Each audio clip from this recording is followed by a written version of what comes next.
Hello, everybody. Spizard here, and I'm back with my friends.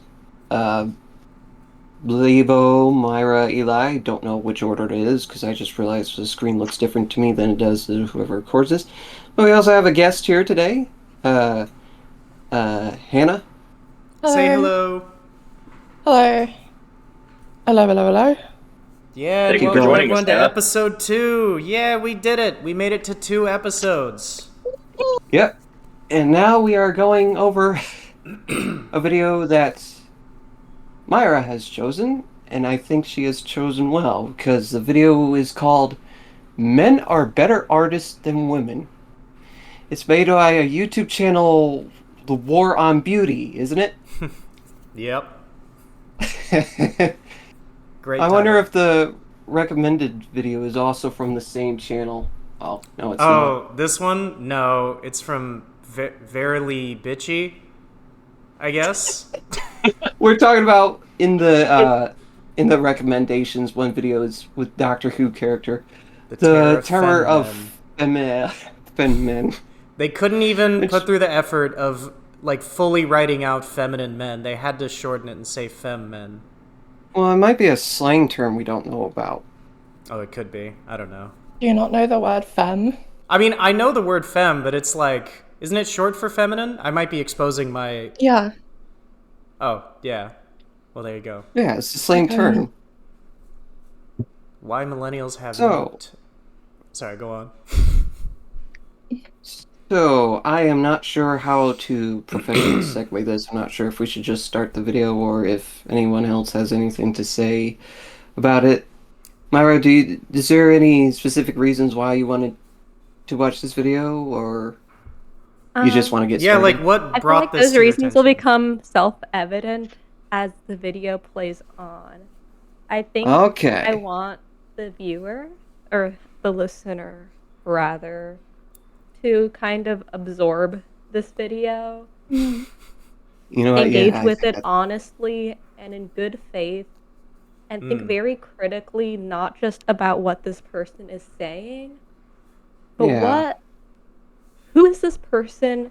What are her motivations? What is her background? And what Well, goes into this bucket that forms her view on aesthetics. Like Hmm. there's a lot to tarry with here. So I just I want you to not be like, oh, this person's stupid. I want you to like kind of put your thinking caps on. Put your thinking caps yeah. on. Yeah, That's yeah, that's I really that's good. a good idea. absolutely agree. My thinking cap is on, and I can already say I agree with the entire premise. My thinking cap is on, and I gotta say, that is some nice jewelry she got. Yeah. And Yeah. also, I don't know if you guys are on the same frame that I'm on, but like for some reason at 0 seconds her face is like terrifying. The 0 seconds. freeze. Yeah, if you go back to It's like zero a weird seconds. wax face. I'm at 50. It doesn't look real. Oh, don't worry. When I press play, it'll start the video over. Anyways, Okay. is everyone ready? I mean, let's just jump in. Yeah, I'm I'm ready. ready. All right. This is Julia James Davis, and welcome to The War on Beauty. I'm sorry.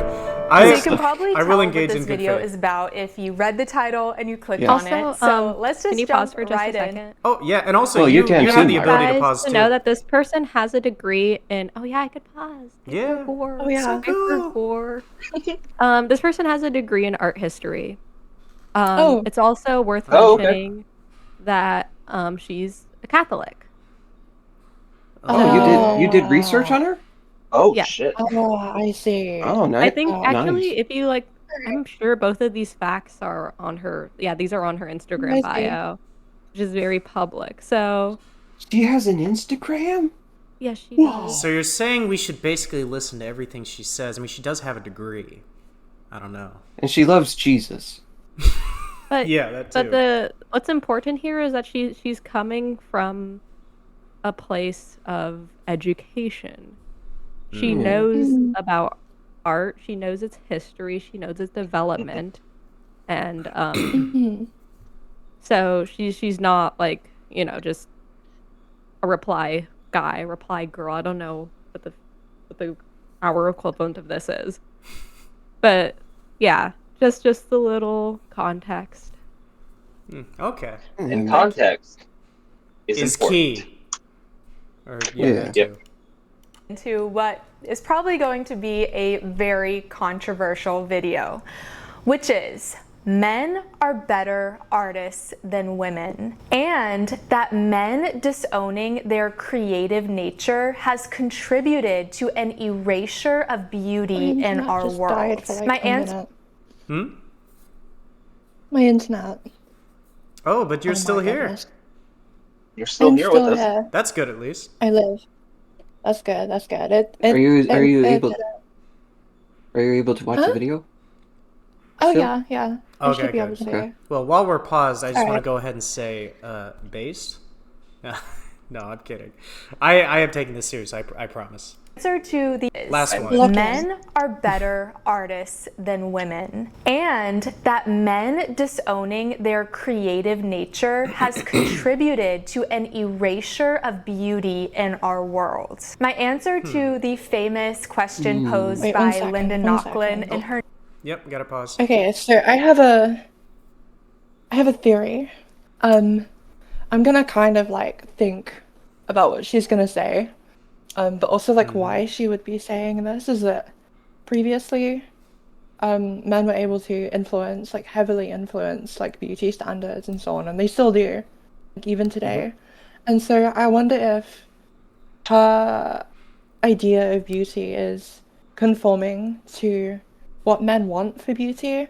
And so by women contributing to, like art and media and creating and being creative people, they're able to influence things like fashion and trends and things like that. So she doesn't want that, and that's why she's saying that men that just make better art in general, and why they should be artists again, so that they are the only ones influencing. That is a if that good makes- theory. Yeah. if That's that like a good theory, honestly. comes across as like she's conforming to patriarchy basically by saying that men make better art and they should be artists again, because in theory people being artists is a good thing, because art is a good thing for like expressing and enriching our world. But if it's only men, then it's a very one-sided expression of just art in general. Yeah. That would I will influence a lot. I will say, I agree with part of what she's saying. I do think there has been a bit of a, and I know this is technically subjective, but I do think there has been quite the erasure of beauty throughout time, especially when it comes to stuff like structures, architecture. Architecture. Yeah. Yeah, we don't really see a lot of grand cathedral nowadays.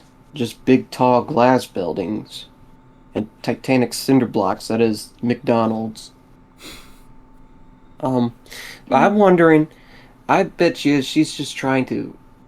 The patriarchy theory Hannah said, definitely. But I think it's also a bit of a mixture of she's not happy with how aestheticless many things have become, and she might be trying to find the cause of this problem. She's doing this kind of displacement tactic. We're going to talk about men and men coming back into prioritizing beauty, embracing their true proclivity to produce beautiful art. Where I think the target of this issue is capitalism. Definitely, I The agree. cost and labor that would go into building a cathedral. Yeah. It's the idea that like zoning laws, city codes, high cost of heating, cooling, maintenance, and the fact that like there's not that many.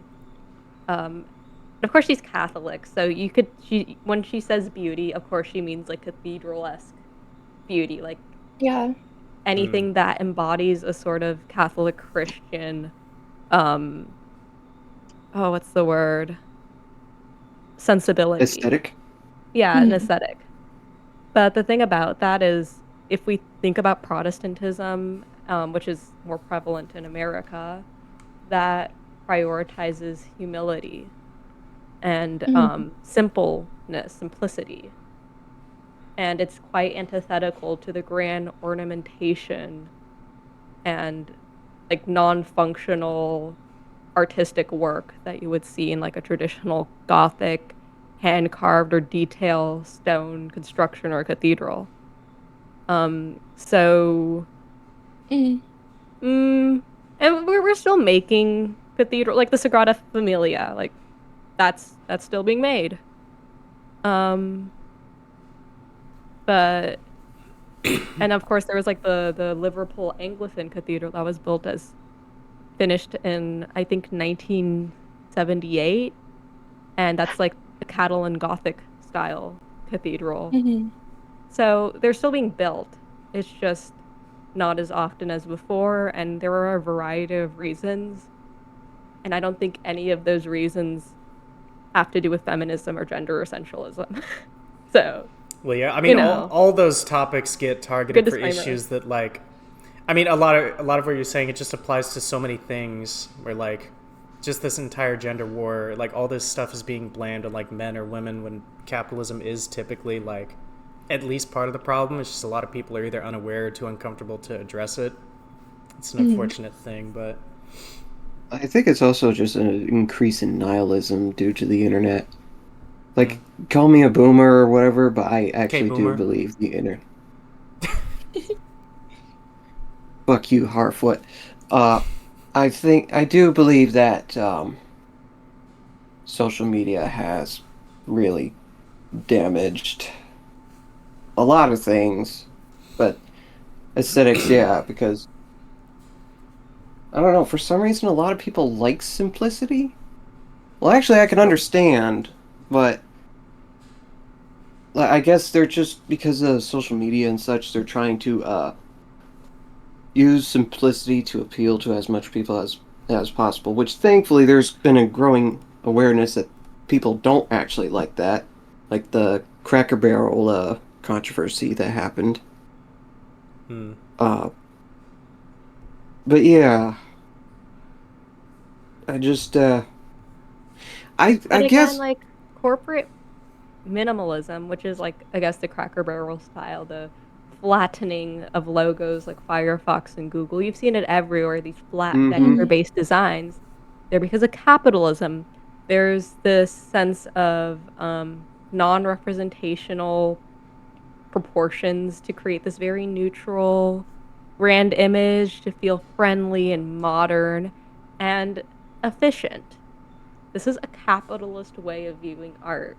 This is something that is rooted in class dynamics and in the capitalistic sterilization of art, which is something that I'll get into later, because when I say those words together, it sounds very pretentious, but she'll like crack open those eggs later. Okay. Interesting. Her cracks eggs 1971 essay, Why Are There No Great Women Artists, is because men and that doesn't feel true, by the men way. are Oh, here, I've got it paused. No. This is a good essay because the essay challenges that question. Okay, so Oh, would okay. we not want to, like, right now, if anyone can, like, name off the top of their heads any that they know? Or should we, like... Dana Okay. Terrace. I'll I have. only heard... She's I the was- creator of the Owl House and Knights of Guinevere. Oh, very cool. Myra, who did you say? I thought you said something at the same time. Georgia O'Keeffe. Georgia Oh. O'Keeffe. Wait, what was the question? Any great Um, women artists that you know just, like, off the top of your head? Frida Kahlo. Hey! I cannot remember her name, but the creator of Full Metal Alchemist. That was a woman? Oh, yeah. Hiromu I thought, are we Arakawa. talking like high art or like all woman artists? I mean, I assume she's talking about high art, so that's who. Yeah. That's like what I was asking. But I mean, we've already named a few anyway. So and plus, I think you know, there have been Angelica great women artists Kauffman. of other mediums as well. So yeah. Angelica Kaufman, she was a Swiss, I believe she was Swiss. Am I stupid? Now I need to look this up because I I have no yeah, she was idea. Swiss. Here, I'll look it up for you. And she Is made Myra stupid? I mean, don't worry. If you were wrong, anytime any of us are like wrong about something, we just edit it out. It's brilliant. Let's just throw everything Well, in the we wall. will eventually do this live. Well, yeah. Yeah, so she was born in 1741. 1741. Oh my god. My brain is scrambled. 1741. And she was the daughter of a professional painter, and kind of being a Nepo baby was one of the few ways at the time in which Yeah. a woman could eventually become an artist. And so she studied in, I believe, Italy, so maybe like Rome, Florence. And she showed her portraits to very famous intellectuals and individuals in academia at the time. She painted very historical subjects. So she was actually quite popular while she was alive. So it Because she showed seems- all of these like stories from like Roman literature. And she was very beloved. So I think, there she is. yeah. There she is. I guess there have been some great women artists. But the thing about it is she is touched upon in the essay that's mentioned here. Oh, interesting. Yeah. Let's see. There's also But- Frida. Yes, there's Frida Kahlo, my beloved, but she's not. But Frida Kahlo is not a white woman, so I don't know if he counts. He counts for this person. Yeah, true. Is she Catholic? Huh? Yeah, she was actually famously very Catholic. Well, Frida Kahlo. then she might count. Well, she was Superior raised to Catholic, women. but then she was like, she became a communist, and then she was like, kind of like, fuck my Catholic upbringing. Oh, kind of. she definitely does not count I in was this about to video. say, I believe she Frida was described the Mexican, right? Catholic Church. Most Mexicans are famously known to be Catholic in some way. Yeah, like Catholicism is very popular in Mexico. But what happened is as she Alright, grew up okay. and became politically radicalized, she explicitly Yeah. said, I believe the quote is that the Catholic Church is emasculating, meddlesome, and racist.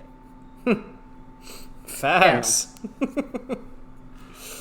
All right, well, let's continue forth. In art, poetry, prose, painting, sculpture, architect, poetry, prose, painting, sculpture, architecture, and even interior and fashion design and film. And let me just preface this video with saying that I studied art history my whole life, and I got a degree in art history from a top university and was bought into USC this top prevailing university. notion that She's women were very- she knows what she's talking about. systematically kept. What university? Tier 2 alert. USC. I'm good at UCLA Law, so of course I have a bias against USC. That's a rival school, but like calling that a top university, girl, you were just rich. Sorry. University. It's called University of Spoiled Children for a reason. I'm being problematic. I'm so sorry. If you go to USC, I love you. Most of you I love, but some of you are on a list. Some of you. Go Bruins. Go Bruins. Fuck the I don't know Trojans. anything. University of about- sucking cock. Fuck the Trojans. Bruins on top.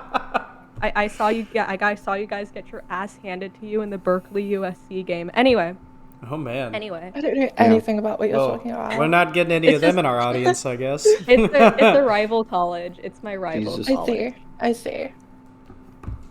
Myra's Alright, belief does sorry. not reflect the overall beliefs of the panel in this instance. I have nothing against whatever this university is.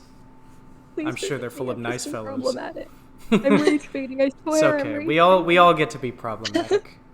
Kept out of the arts because of elitist white men who ran the Interesting. art system, which is why there were few Right. women artists of note. out of the arts because of elitist white men who ran the art system, Video's, like, which is repeating for why me there a were bit. few women artists of too. note. Yeah, it did that. But over time, I've come to believe that this is not the reason that there's not great women artists. It's just that simply men are naturally better at the creative act.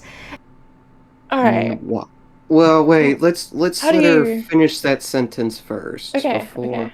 Well, I It's don't know. it actually could that the be- creative act in itself is essentially male. But also that Well, wait, she said about Okay. also, so Okay. now it's a good time to respond to that. Yeah, what were you going to say? Okay. So Jesus Christ. how do you quantify a good creative? Like how do you measure creativity in someone? is How a- would you? She's about to do that, and it's gonna be Okay. really funny. Oh, Okay. boy. Okay. Well, first you have to begin. I'll hold my tongue until she does that then. women's incredibly important function in the art made by men. And this natural synergy between men and women in the arts, with men as the doer and the woman as the muse, is exactly what generated incredible beauty in our world. But in our contemporary society, What's a muse again? having this opinion As like That's, the Basically, someone your painting, basically. all-time Yeah. model. Yeah. Model. It's like artists had like famous muses, right? And people that they would paint like very frequently. Oh, muse, sing unto me. Yeah. The more you Wow. know. I didn't know. I forgot what muse meant as well. So thank you. opinion is seen as just flat out wrong. And it's something still kind of ingrained in me that even saying this out loud feels weird, but I'm saying is seen You as don't- just flat out wrong. And it's something still kind of I did ingrained it in me again. that even saying That's this all right. out loud feels weird, but I'm saying it anyway. Girl, you're so brave. You're so stunning and brave. She's saying it anyways. You're taking big risks here. Right on. Hey, Just Loud, remember, say this proud. woman is not suicidal. What were you going to say, Spiz? That's horrible. I'm No, sorry. it's just say that. Just say it loud. Just say it proud. It was a joke. And I think that's because we are taught, not even just in art history, but just everywhere, we're taught that men and women can do the exact same things and that we're endowed with basically the same abilities, capabilities, and talents. Interesting. And I think that that's easier. We're not? It's easier to Well, Wait, she's are we intentionally not? well, she's intentionally phrasing it in a way that, like, I've heard this point in like a million different forms for a bunch of different arguments, but anytime something like this is said, it's always phrased in the way of like they're trying to teach us that like all men and women are capable of, or not capable. They say like they're good at the same things, they can do the same things, they like the same things. That's not what we're taught. Like they're using semantics to, you know, easily then argue, well, if you look at like this statistic, or if you look at what men and women tend to do, or what they prefer to do, or what they're better at generally, what we're taught is that men and women, and pretty much everyone for that matter, are all capable of the same things. That we all have the same potential. Maybe it is that men are, I mean, I don't know if this is true, I'm just using an example, but even if it's like research show that men are a lot more interested in art and that there are a lot more and better male artists or whatever, let's say all that is true, we would still be taught that both men and women are capable of being great artists for as long as there are Yeah. female artists. But they Wait, never I want want to actually expand on what Belibo is saying, because at the beginning of the video, she says, I'm going to answer the question posed by Linda Nochlin in her essay, Why Have There Been No Great Women Artists? However, what Nochlin does in a very feminist fashion is she denies the veracity of the question altogether. She met a art dealer one time after her graduation ceremony. He turned to her and he said, Linda, I would love to show woman artists, but I can't find any good ones. Why are there no great woman artists? And she describes herself as being haunted by that question. because the first thing was the inherent implication that there were no great woman artists. The question answers itself, it folds over on itself. Why are there no great woman artists? Not are there no great woman artists. Why? And also because it was assumed, I think she uses a phrase, it assumed this was a natural condition. So after that, she wrote her infamous essay. I believe it was published for the first time in the 1971 edition of Art News, which was an issue specifically about women's liberation, women's artists, and art history. Okay. In the issue, there was a portrait of Marie Josephine. I don't know if it's Josephine or Josephine at this point. And it was from the Metropolitan Museum of Art. And No, I mean, people like, thought the that this painting... Huh? Sorry? What was the origin of the painting? Oh, so basically, people thought that the painting was by Jacques Louis David. If I'm pronouncing all of these artists wrong, forgive me. It is Yeah, I like... will okay. not. So French. But Probably be Josephine. But what happened was, as the time the article was being written, they found out that the painting was actually done by a woman. And What a twist. Art News said that it was like, oh, this was like one of the best things that a woman has ever painted. And then after that, then it was reattributed to another female artist. So the Met Museum was getting confused. They're like, okay, like a young woman just made this drawing. And that's kind of, I think that kind of sums up the question and its answer. The fact that why have there been no great woman artists, because women who, even those who have created beautiful art, have been erased from the archive, have been marginalized, have been placed as these invisible entities in the long narrative of art history. They're there, but they're kind of in the shadows, or kind of just floating around. All of these misattributed paintings, all of this art with no name, with no history, with no heritage, because it was made by women, and we didn't want to acknowledge that. So I just want to, I'm sorry I'm taking up quite a bit of time, No, this but is I just important. want Oh, to it's all good. No, you're pose fine. the answer that Nochlin provides. So she says, this is in her essay, Why Have There Been No Great Women Artists? So she says, and I quote, "The fact of the matter is that there have been no supremely great woman artists as far as we know, although there have been many interesting and very good ones who remain insufficiently investigated or appreciated. Nor have there been any great Lithuanian jazz pianists, nor Eskimo tennis players," problematic word, "no matter how much we might wish there have been. That this should be the case is regrettable, but no amount of manipulating the historical or critical evidence will alter the situation. ... There are no woman equivalents for Michelangelo or Rembrandt, Delacroix or Cézanne, Picasso or Matisse, or even in very recent times for de Kooning or Warhol, any more than there are Black American equivalents for the same." So in this, she's like kind of echoing what she's been hearing other people say, right? And then she goes on to say, but in actuality, as we all know, things as they are and as they have been in the arts, as in 100 other areas, are stultifying, oppressive, and discouraging, I probably pronounced the word wrong, to all those, women among them, who did not have the good fortune to be born white, preferably middle class, and above all male. The fault lies not in our stars, our hormones, our menstrual cycles, or our empty internal spaces, but in our institutions and our education. Education understood to include everything that happens to us from the moment we enter this world of meaningful symbols, signs, and signals.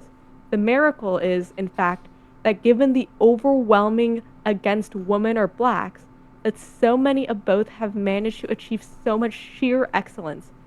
And those bailiwicks, I don't know these words. I am an English major. I have an English degree. I've never seen that word before. Of white masculine prerogative, like science, politics, or the arts. So that's Linda's answer.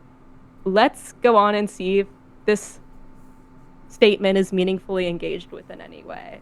I think you already know the answer. Well, what's the name of the? I can't remember the name of the person who is like at the head of this channel or like made this video, but I feel like more than feel, I know she hasn't read that book, which is funny because she's referencing it, being like, I'm gonna answer the question when like she really just should have read the book. She never would have made this video. I think she has. Oh, that's worse. That's much worse. I think she has, because if she has an art history degree, she has read it. And as you watch the video, you will She make might some just be points that will make framing me. it as a way to have other people think about the question. So she's actually, I dropped something. She's actually structuring like a counter argument. So just let us continue. I will continue for us because I've been yapping and we're only 2 minutes in. That's Yippee. all right. Go equality of the sexes when you're specifically talking about Can I just read? I just want to read this out real quick. Men and women are, of course, equal in their value and worth, but they naturally fill different roles and have very different talents, which happens to be beneficial to each other. I actually, because here's the thing, if, and I do mean if, because I wouldn't know for sure, if that's actually true, I would argue that that is like a result of patriarchal evolution. You know what I'm saying? Because you know how, like, humans evolve? I think I know a little bit about this human evolution thing. I think someone's mentioned it to me before.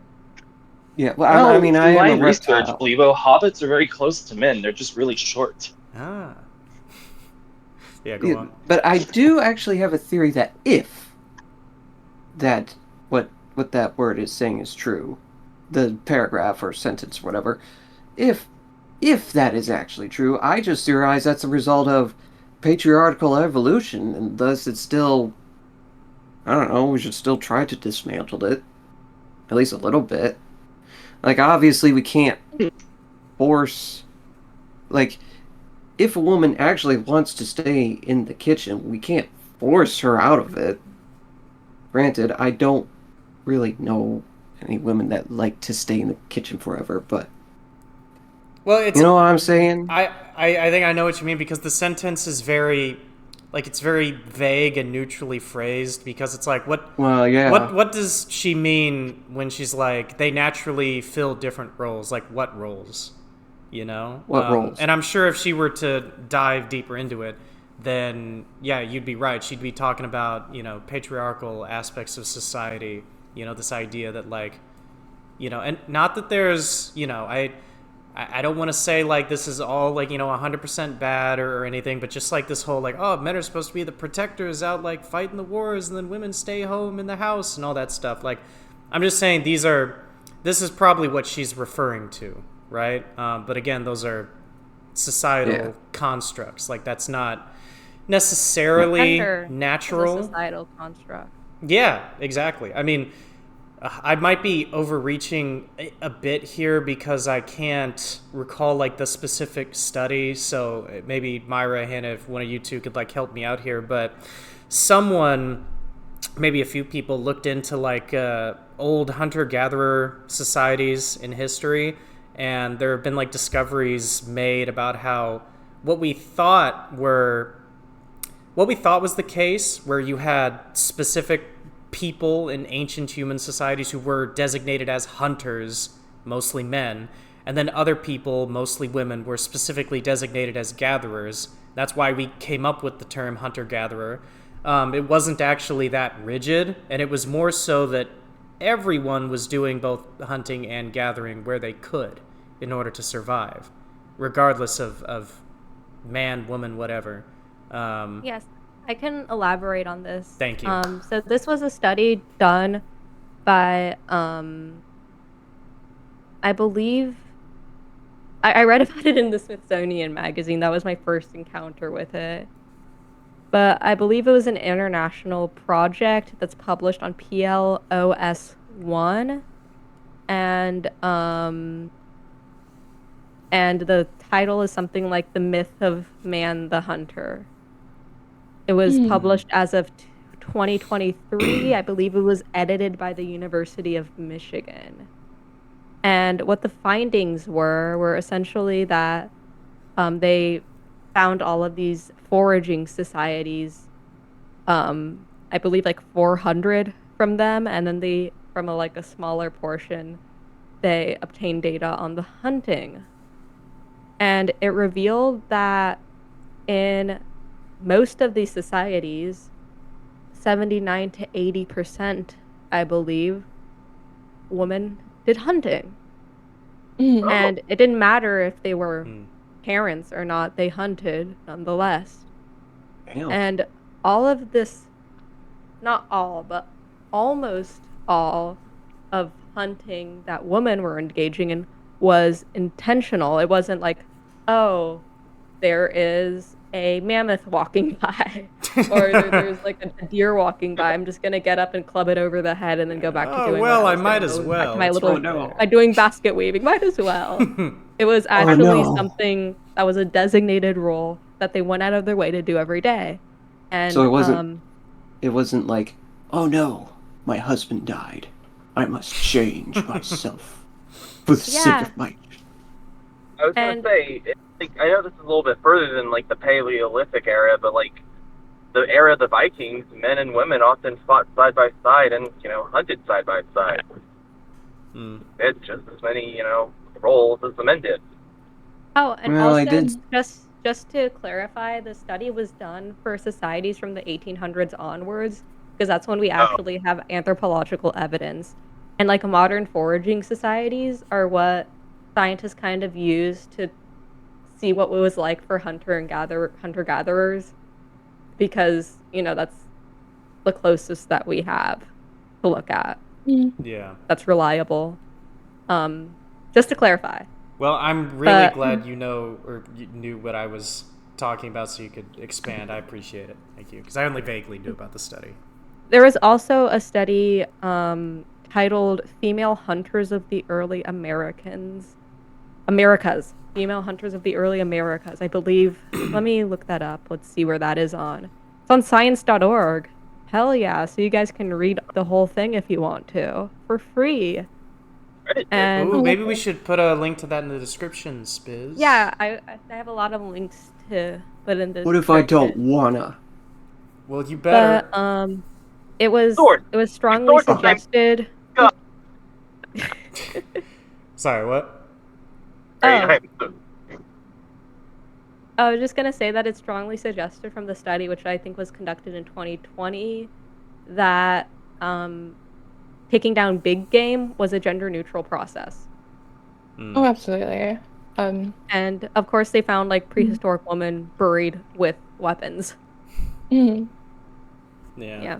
So even the whole protector, like men being the protector, is more of a modern day. It's not an inherent biological fact. It's a modern day construct. Is basically what you're getting at. Yeah. It's just an attempt to create social cohesion. Because, like, for the aforementioned 2023 study, they found that if the society needed everybody to hunt, or if hunting was the main source of subsistence, which means, like, the main source of getting food and what you need to, like, get energy and survive and eat and make shelter and make clothes and everything, then 100% of the time, women participated. So, Yeah. Makes yeah. sense. Which kind of throws a big wrench in her argument too, that like these things being, natural, just biological facts about males and females is what leads to like the relationship men and women have with art is kind of puts a big wrench in that. But yeah, let's just carry forth. physical capabilities.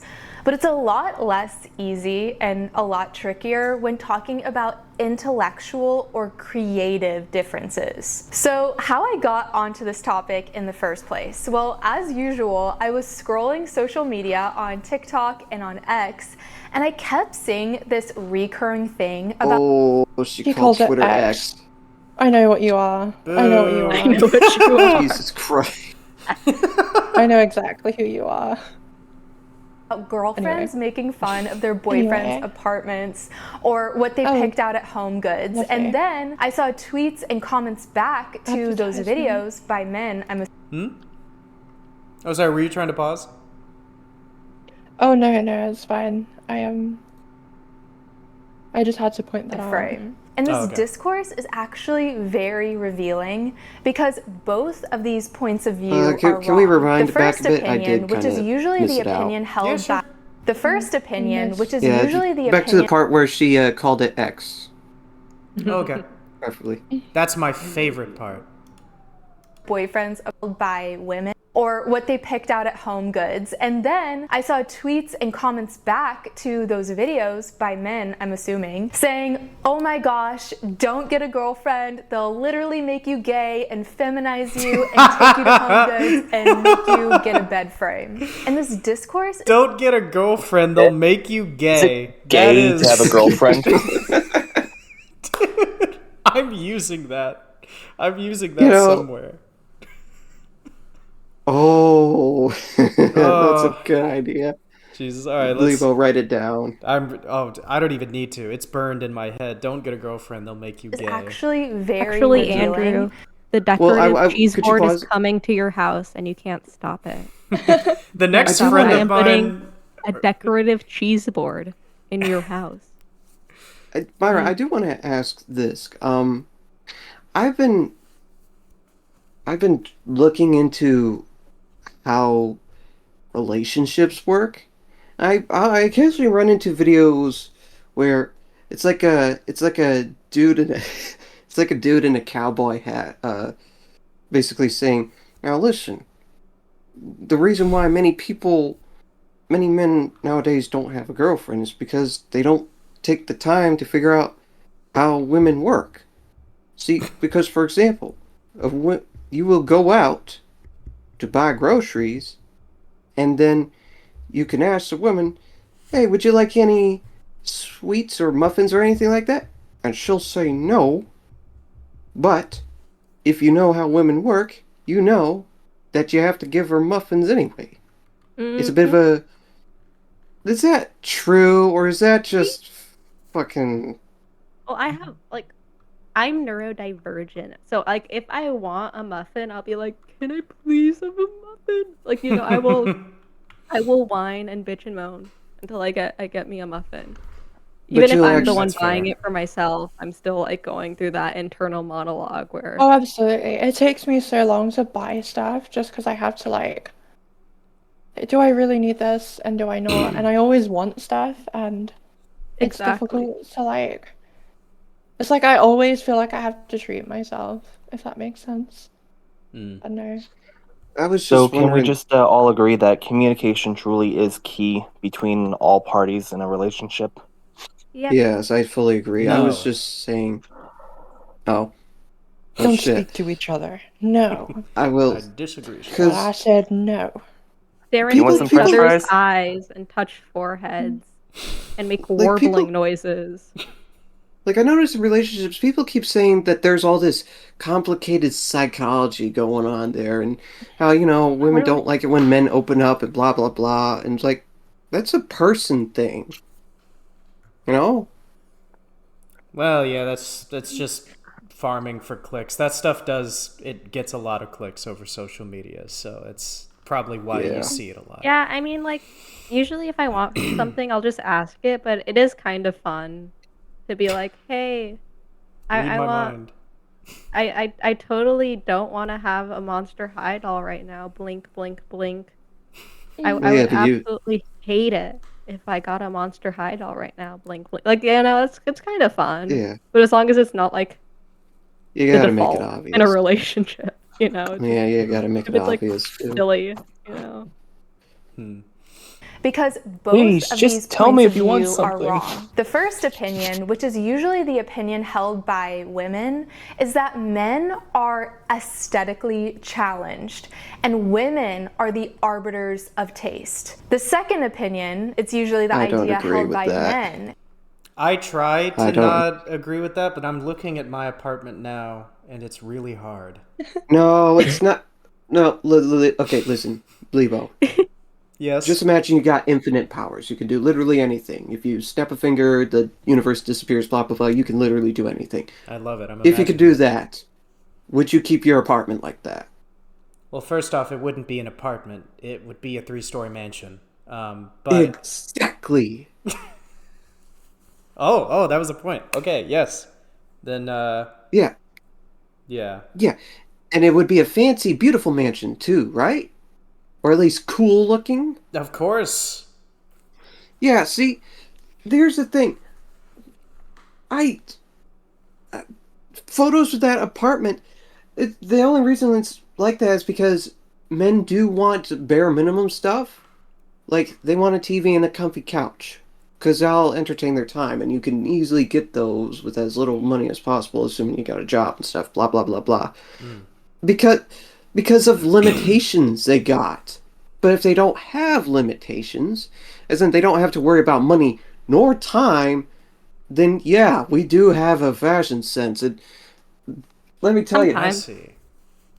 and I tried. My boyfriend like went into my room, and I have like a lot of art everywhere. I have a lot of Gustav Klimt. I have the Kiss, Mhm. and he looked around. And he's like, "You know what would make this better?" And I was like, "What? A Lightning McQueen bed." He Oh, would dear. say Oh, I that. love him. I love him Was- dearly. He's Was- great. Jesus Oh, where's Eli? Christ. Oh, it seems like Oh, he there he is. left and joined back, but I could hear that in his voice. The Lightning What, like- McQueen bed.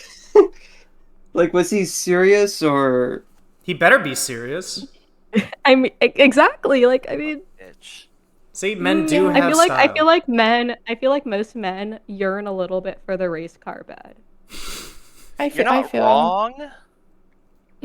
I yearn for the I- bunk bed, even though I have no one to bunk with. I just think bunk beds are cool, but it's not a Top usual shelf thing is to for do. my actual sleeping. Bottom bunk is for all my things. Yeah. Yeah, I I love that for yearn- you.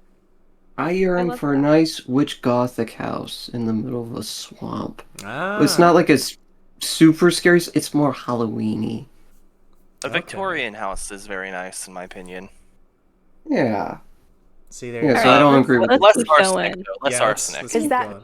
Men being interested in interior design and aesthetics is gay or feminine, which is equally incorrect. And another side misconception. No, Okay, no. okay, Getting let's- well, real quick. Getting interested in interior design isn't gay. Apparently, getting a girlfriend is what's really gay. So let's just make Well, that very clear. Well, yeah. But I just wanted associated to with both of acknowledge. these I just thoughts is that let's pause. I just acknowledged. Sounds like she's listing off stuff she doesn't agree with, which I didn't realize beforehand. So the men don't have a artistic sense, and what she just said now.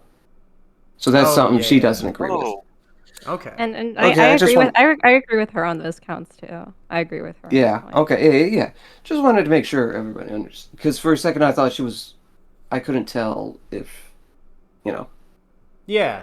that a man even being into those things is a man being in touch with his quote unquote feminine side. Design and arts and creative expression in every sense in every field has come to be associated or seen as the domain of women. But on the whole, the greatest artists and designers and creatives throughout history have always been men. Think I about, don't- for example, I'm not sure if I agree with either of those things.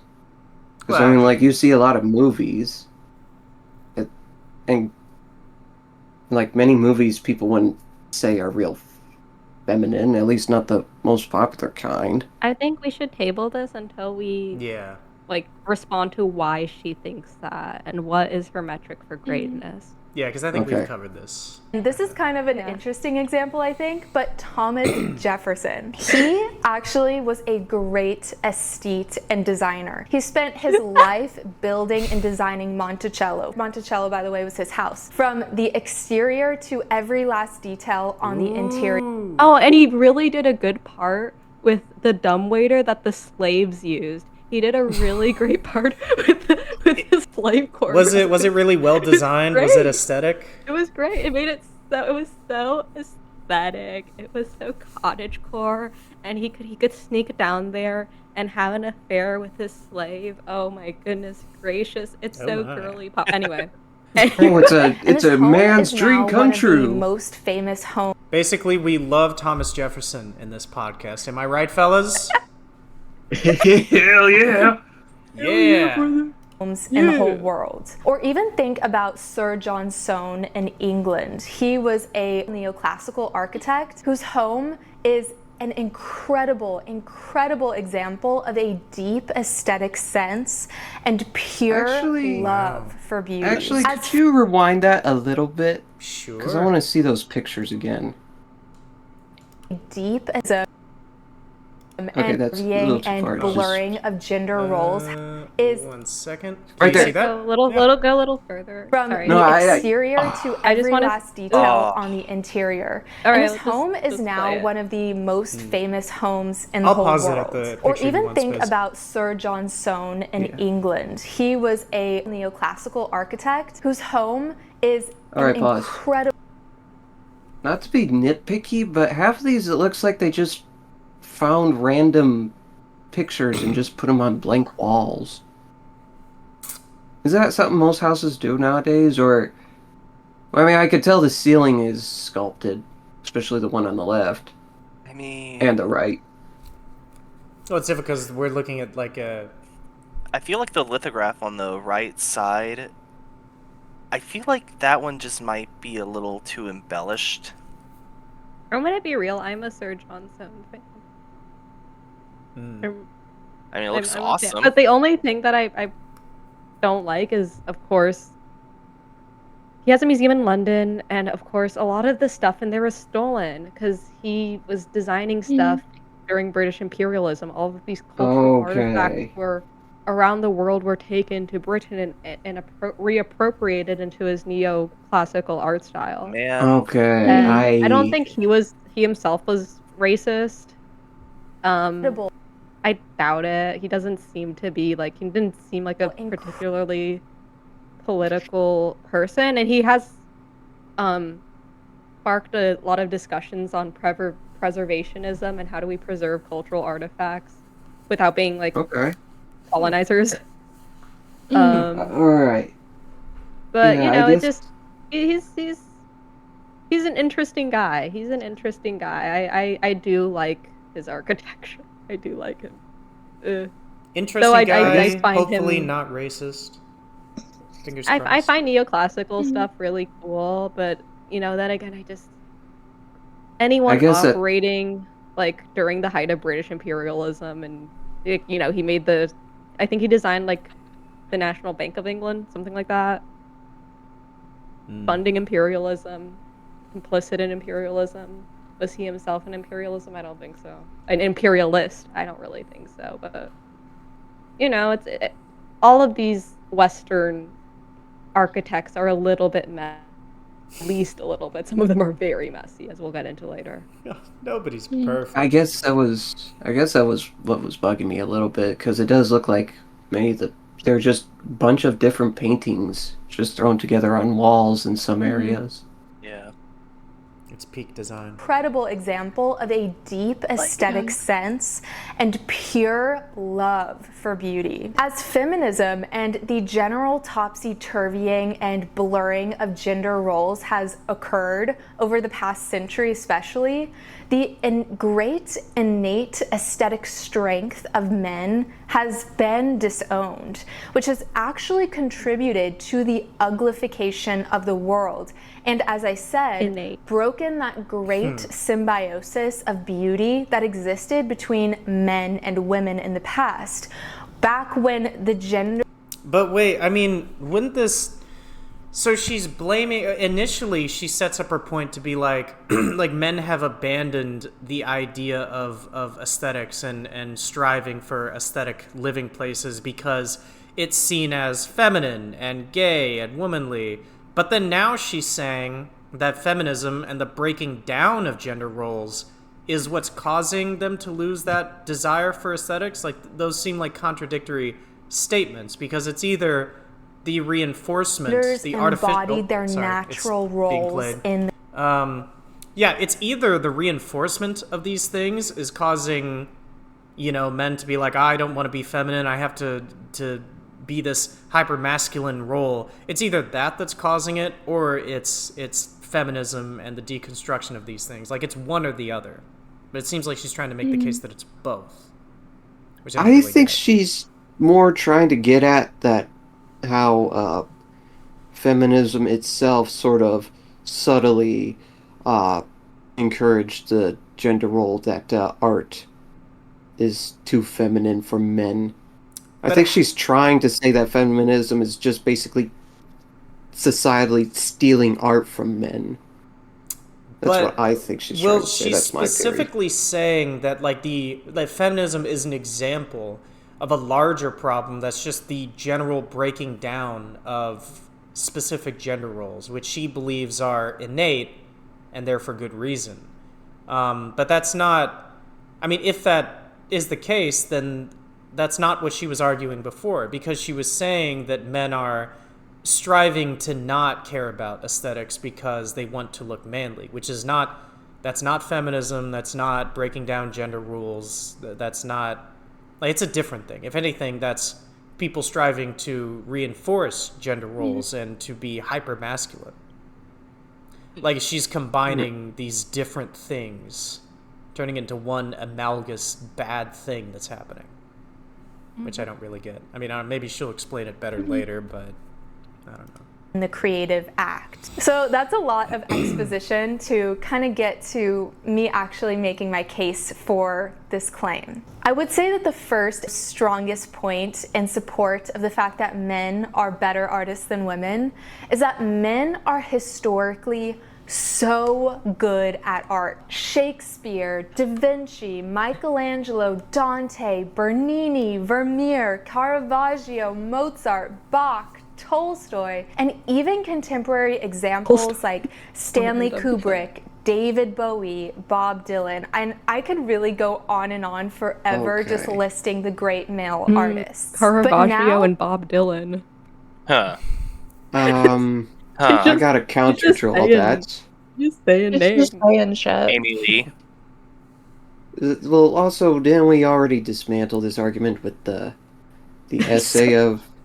Yeah. The essay that she begins with already deconstructs her argument. That's why it's so funny. That's why I anyway. initially thought she didn't read it.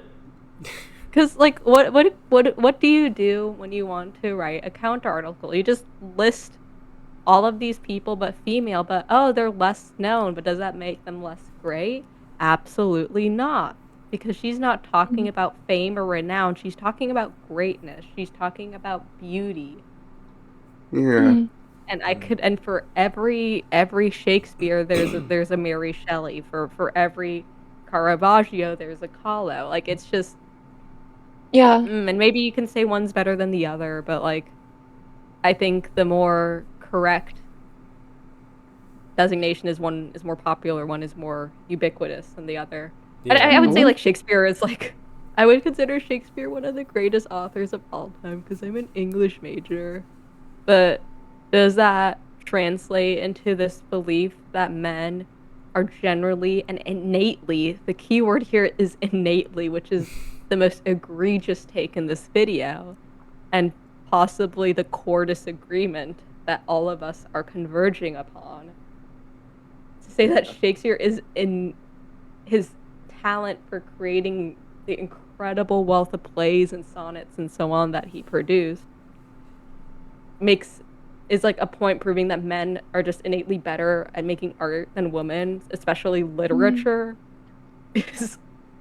Well, it's weird because I think... diabolical. Why is it... I can't say. It attributes... Lost connection. Ditch the filters with Proactive. Oh no, the edit this clean part routine out. developed There's by an ad. dermatologists. Damn it. Oh, I- seriously? It's okay, it's okay. We can Introducing edit the it out. Megacore Proto Pet. One Your second. I'm not child will seeing shrink. the ad. Don't see an ad. Me neither. It's well, you'll see it in the footage. It's okay. It just played for a second. Now it's over. One Here we sec. go. Okay. Coffin. Lights. But anyways, yeah, it's weird because I mean, doesn't that it implies that? What is it? Well, I think the video got a little ahead for us because of that stupid ad.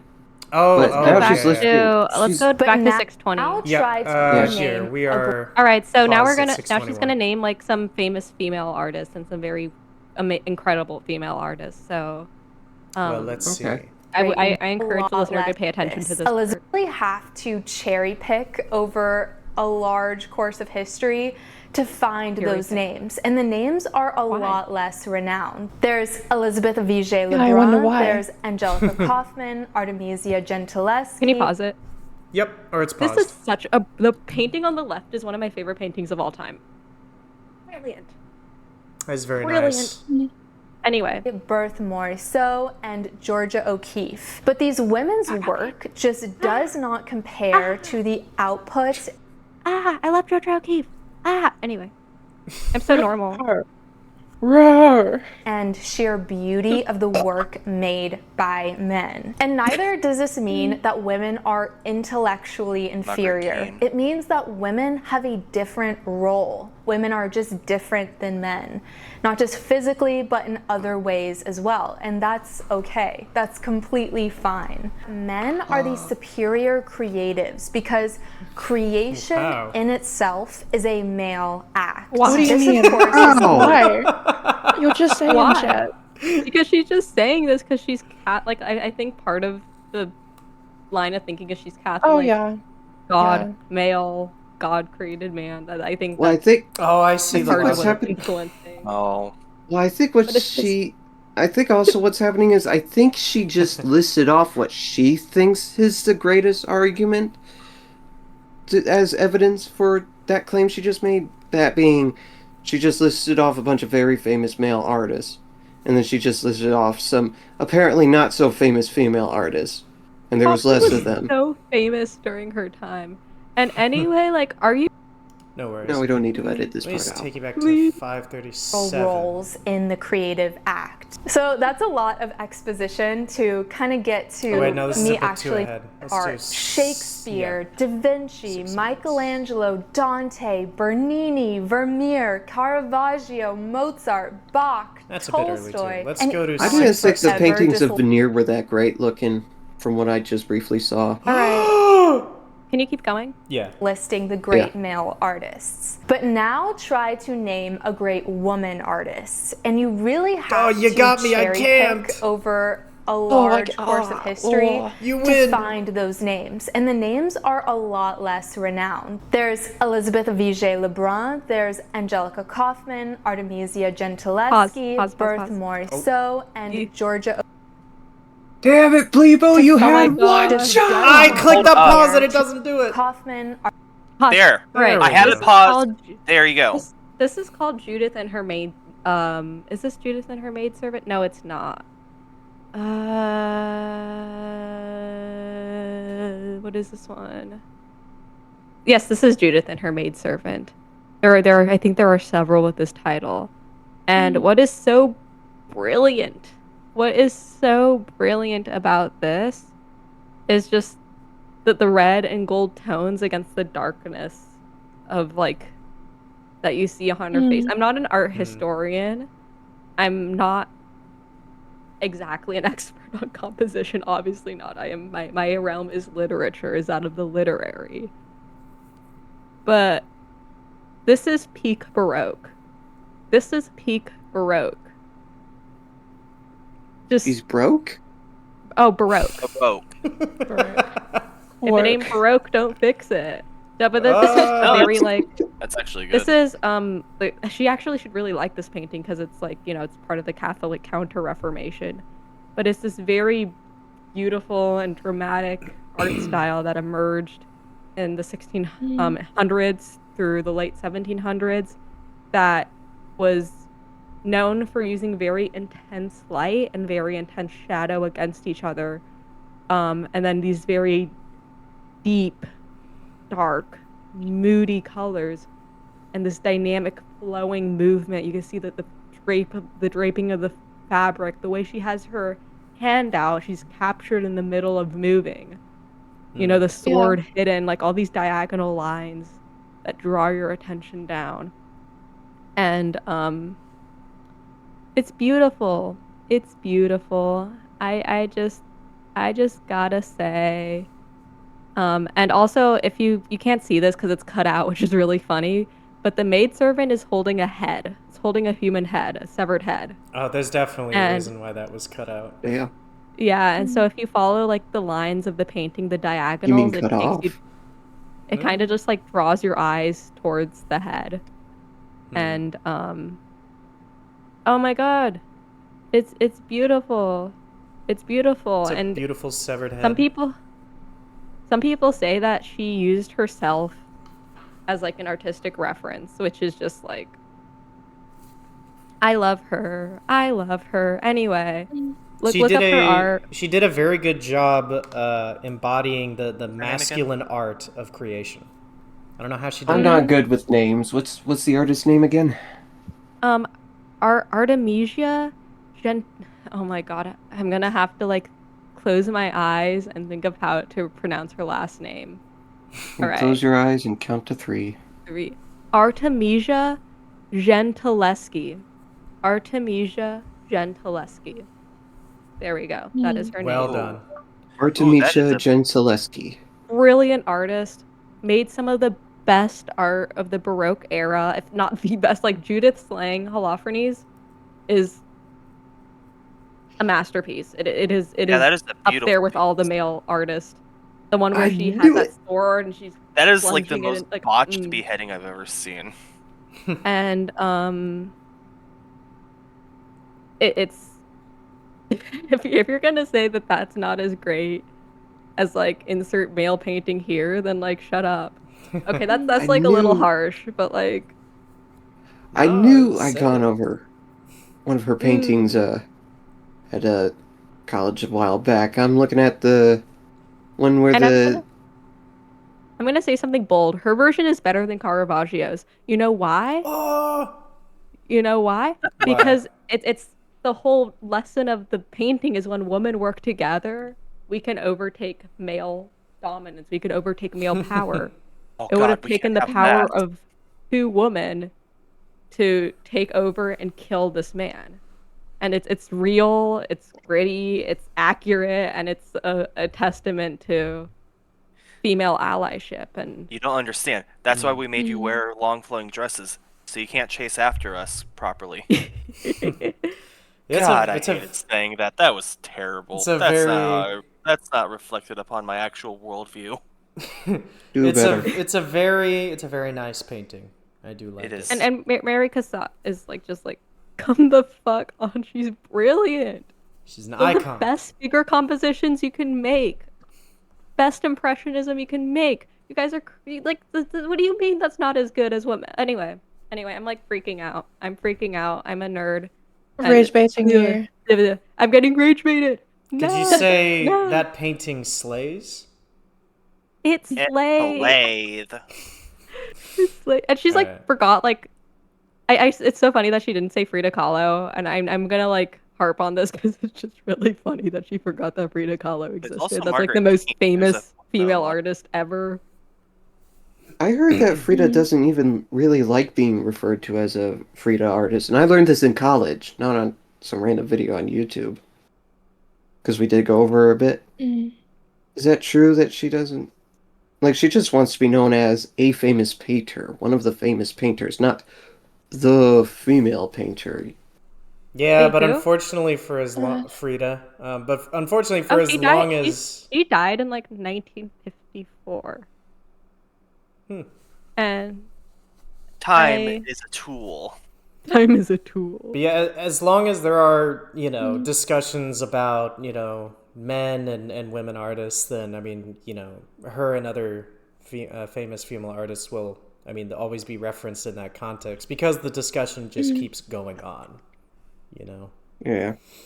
It is what it is. But anyways, are we good to carry on? Oh yeah. I'm gonna take we're us good. to Gillespie, Birth 7:14. Morrisseau, and Here, I'm gonna pause. Take us to 7:13. Actually, I'm gonna start. of course screaming is seen eventually. all through nature, with the Roar. most profound example wait. being God the Father. Roar. Why is God wearing a pink sweater? Or is that that That's looks like a gay. robe? Wait. Can we Pretty gay. like just We what? ruminate on what you said because Oh, yeah, God yeah. the Father. I'll take it back to Active 7:12. Male, Yeah. Aja O'Keefe, of course, is seen all through nature, with the most profound Lost example connection. being God the Father and Now I got an ad. Oh, that's all right. Whenever it's done, we'll edit this part out. But I'll take us Oh, back it's 2 to ads. 7:09. You know, it always reminds me of Okay. like the painting of God creating Adam at the Sistine Creation Chapel. and- Oop, It's all right. I got it. off topic, I Fuck apologize. you, Meta Shade. It's all good. This is getting And cut out skip. anyways. Yeah. Skip. I always Skip. love the Sistine Chapel painting of God creating actively made Adam. beautiful art, and women Oh man, why are we at 7:53? Whoops. I don't know how I got there. Here, I'm taking us back to 7:07. I'm gonna press play and then pause again just so everyone's caught up. superior create Yeah. All right, everyone should be at 7:08. Sorry, Yeah. Eli, you were saying? Anyway, so what I always love about that painting is it looks like God is writing on some sort of vessel, right? I don't think I've seen it in a while, so you'll just have Okay, to... so it looks like he's writing on some sort of vessel. It looks like a shell of some sort. Well, you want to know what it really looks like? What? It looks like a human brain cut in half. Which You'll have to send me a picture of that because that sounds interesting.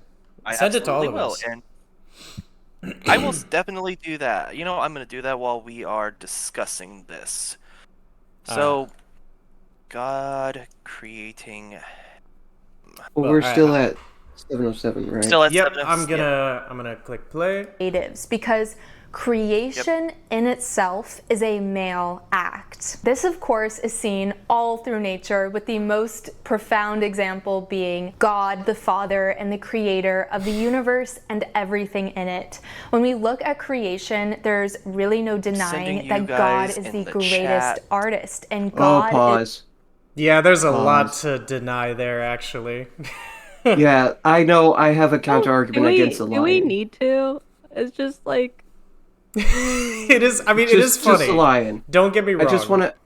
Yeah, I just go on. want to counter the lion argument because she's saying the lions are dominant because of mane and stuff like that. But as I learned from one of the Bad Kitty books when I was a kid, the male lions would apparently just sit around while the females hunted for them. They live good lives, yes. you're just The- a good kitty. You're just a good kitty. But it's just, it's so funny that, like, I mean, she says in nature and then references God. That's just so, that's so funny. You're right, she is so Catholic. So we're just gonna accept that the one of the cruxes of her argument is like, well, look at the greatest example of a male artist, God. He created everything. I mean, just look at it. Well, I don't know if I Like- can argue there. You're entitled to believe that, but like, and you believe your religion. It's great if it brings you peace and joy, but Yeah. you Don't use it as an this is not argument. this is not something that's gonna stand in an academic journal. No. This is not. This isn't even something It's that not can a valid stand in argument. just like a It's so regular discussion, like a regular argument. Because like Well, up Yeah. till this point, she's used artists that we know exist and are real and that we know created that art. If you were to like, I don't know, as an example, let's say you were like, I want to prove that men are the greatest painters. Here's this fantastic painting that we don't actually know was created by this mysterious artist allegedly named Vaux. But I'm pretty sure he painted this beautiful painting. We don't know for sure, but you know, that would not work because it's like, well, you don't know that artist even exists and you don't know that he painted the painting. So, and this is no different, I'm afraid. But it I'm is a also- lot funnier. Yeah, go on. And I was also arguing on the stance that all the God stuff even did happen. I still don't think the lion works because of what lions do, apparently.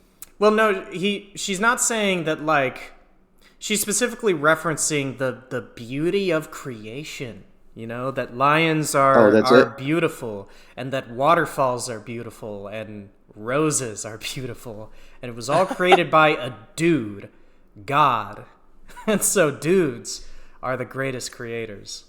Is it even confirmed that God is actually a dude, or is that just something mostly humans agree to refer to him as? God is I Whoopi blame the Renaissance Goldberg, era for as that. confirmed by the Muppets movie, the Muppets Christmas movie. Yeah. That's so true. So Spizard, in ancient texts, outside, like when specifically talking about Abrahamic religions, God is always referred to as he, but I mean all that stuff's made up anyway, so it's like no point dilly dallying. Wait, But religion's since you made up? asked, oh Everyone sorry, knows God is Morgan Freeman. cut this part out. Don't really. But, yeah, that's true. Actually, God is Morgan Freeman. and I really loved it when he played that guy. Through the wormhole. No, God is actually this orangutan-looking creature. What I always what thought is God that was a giant referencing? flying spaghetti monster. Hold on. South Park. Oh, okay. Oh What yeah. if God was Chinese? Be pretty cool. That would put me in a pretty Chinese time in my life. Exactly. What if God is going through his Chinese phase? What if love God that for was one of us? I love that for him. Just a slob like. All right, are we ready to move on? Yep. Yeah. Let's move on. Oh, is Alright. it my Move turn on. for the? Is it my turn for the ad? No, it is not. We're good to go. I okay, skipped it. that's good. Is male. And then after that, men are the ones who create children in an active way while women What? receive and foster that child in their womb. What? God. What the You know fuck what I is realized? this? Her eyes scare me. Okay, Dude, what did we just listen to?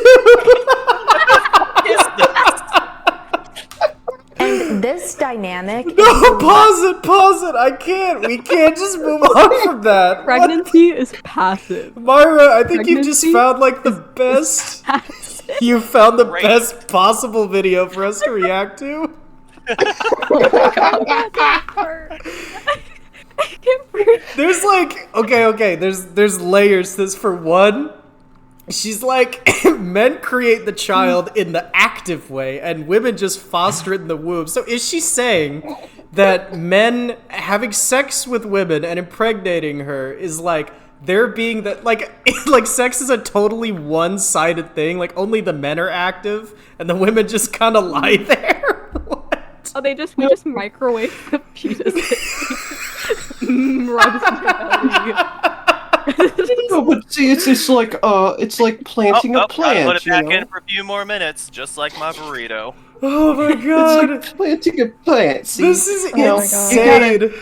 you gotta plant the seed, but then nothing else creates the seed. You know, it just grows on its own. So you can't take credit to the sun or the rain. This to, is like, the literally, plants. I mean, Myra, help me out here, but is this not like literally medieval level thinking about how child creation works? Like the entire I reason. can't help you. Does she I'm think that the here. sperm contains the embryo? Well, okay, so like people used the to think the opening scene of reason Barney's why history. it's called seed is because ancient beliefs were that men plant the seed and basically they do all the work, you know, and children are really just children of men, and all women do is they host the child until it's ready to, like, modern scientific understanding that a child is a mix of both parents' DNA was not a thing.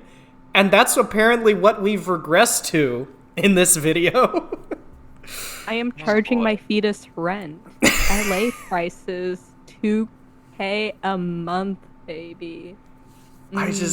Men do it in the active way, and women just passively grow the child in their womb.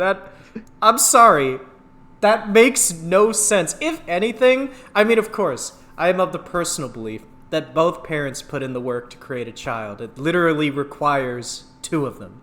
But Yeah. if we just were your going to opinion, man. attribute, Pregnancy is one of the most hardest Shoot, I got an ad. things Hold that up. any human being could go through. Yeah. Pregnancy is one of the most difficult aspects of human existence. I'm so sorry. and if we were going to say that attribute, pregnancy Actually- is passive is the yeah, it's ridiculous. If we were going to have to attribute one gender for like doing more of the work in creating the child, I'm sorry, I might have to give this one to women.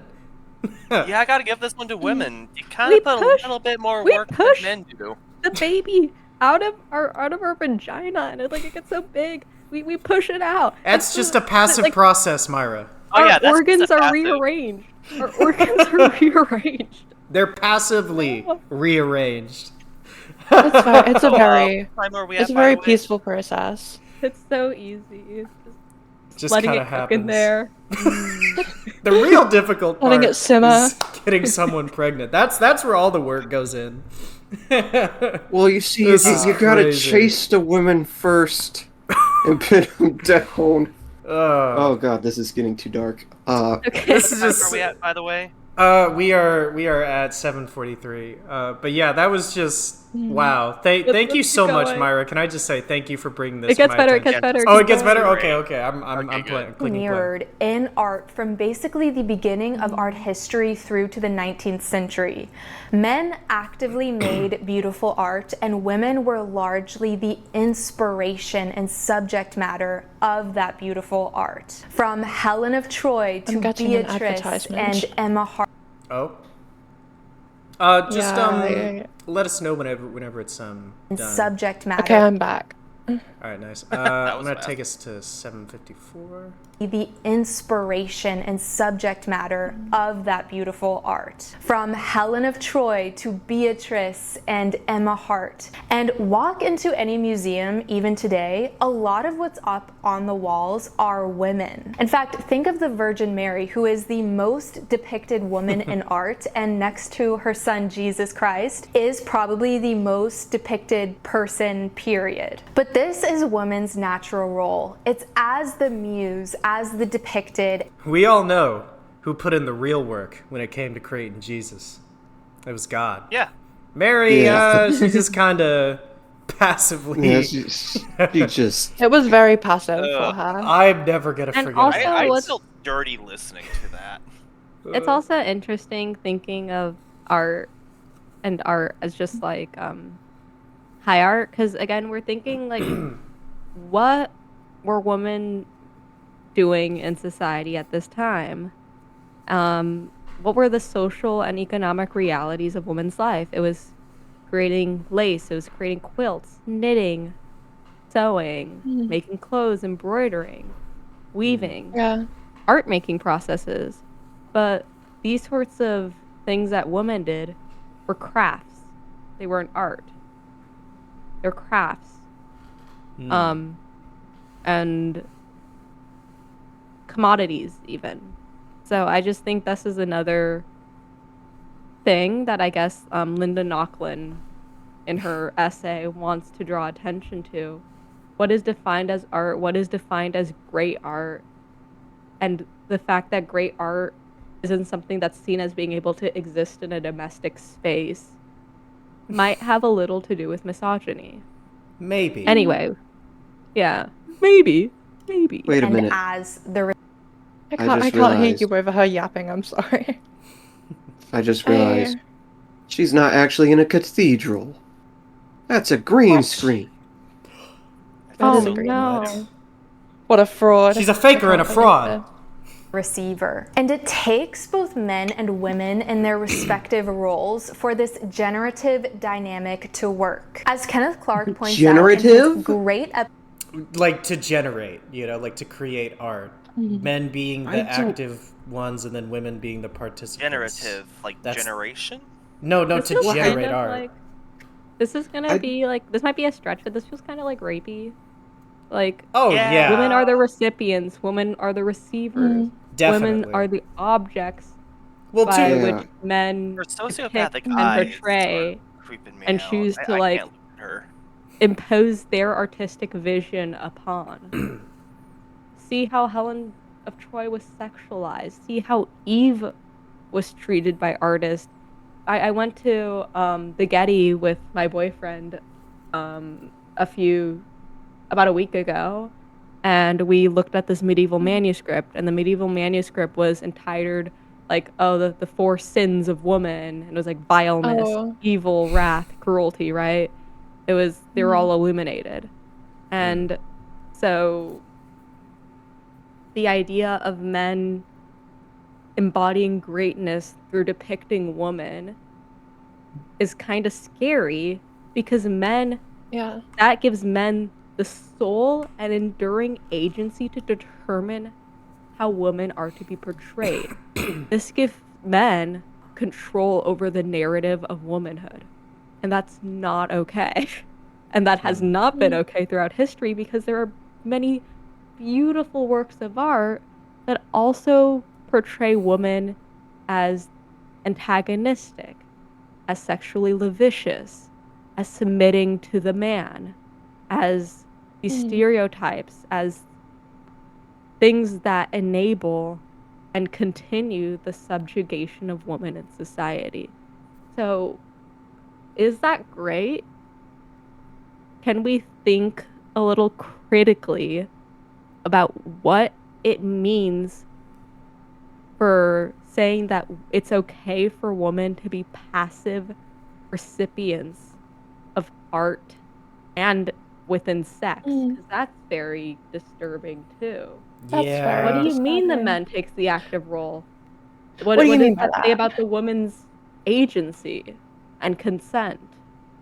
This is disturbing. This is a very disturbing line of discourse, and I don't want to take away from the fact that this is kind of a very assaultive, I don't know if that's a word, but it's a way of like, I think it is a word, but it is a way of viewing women that kind of denies female self-determination.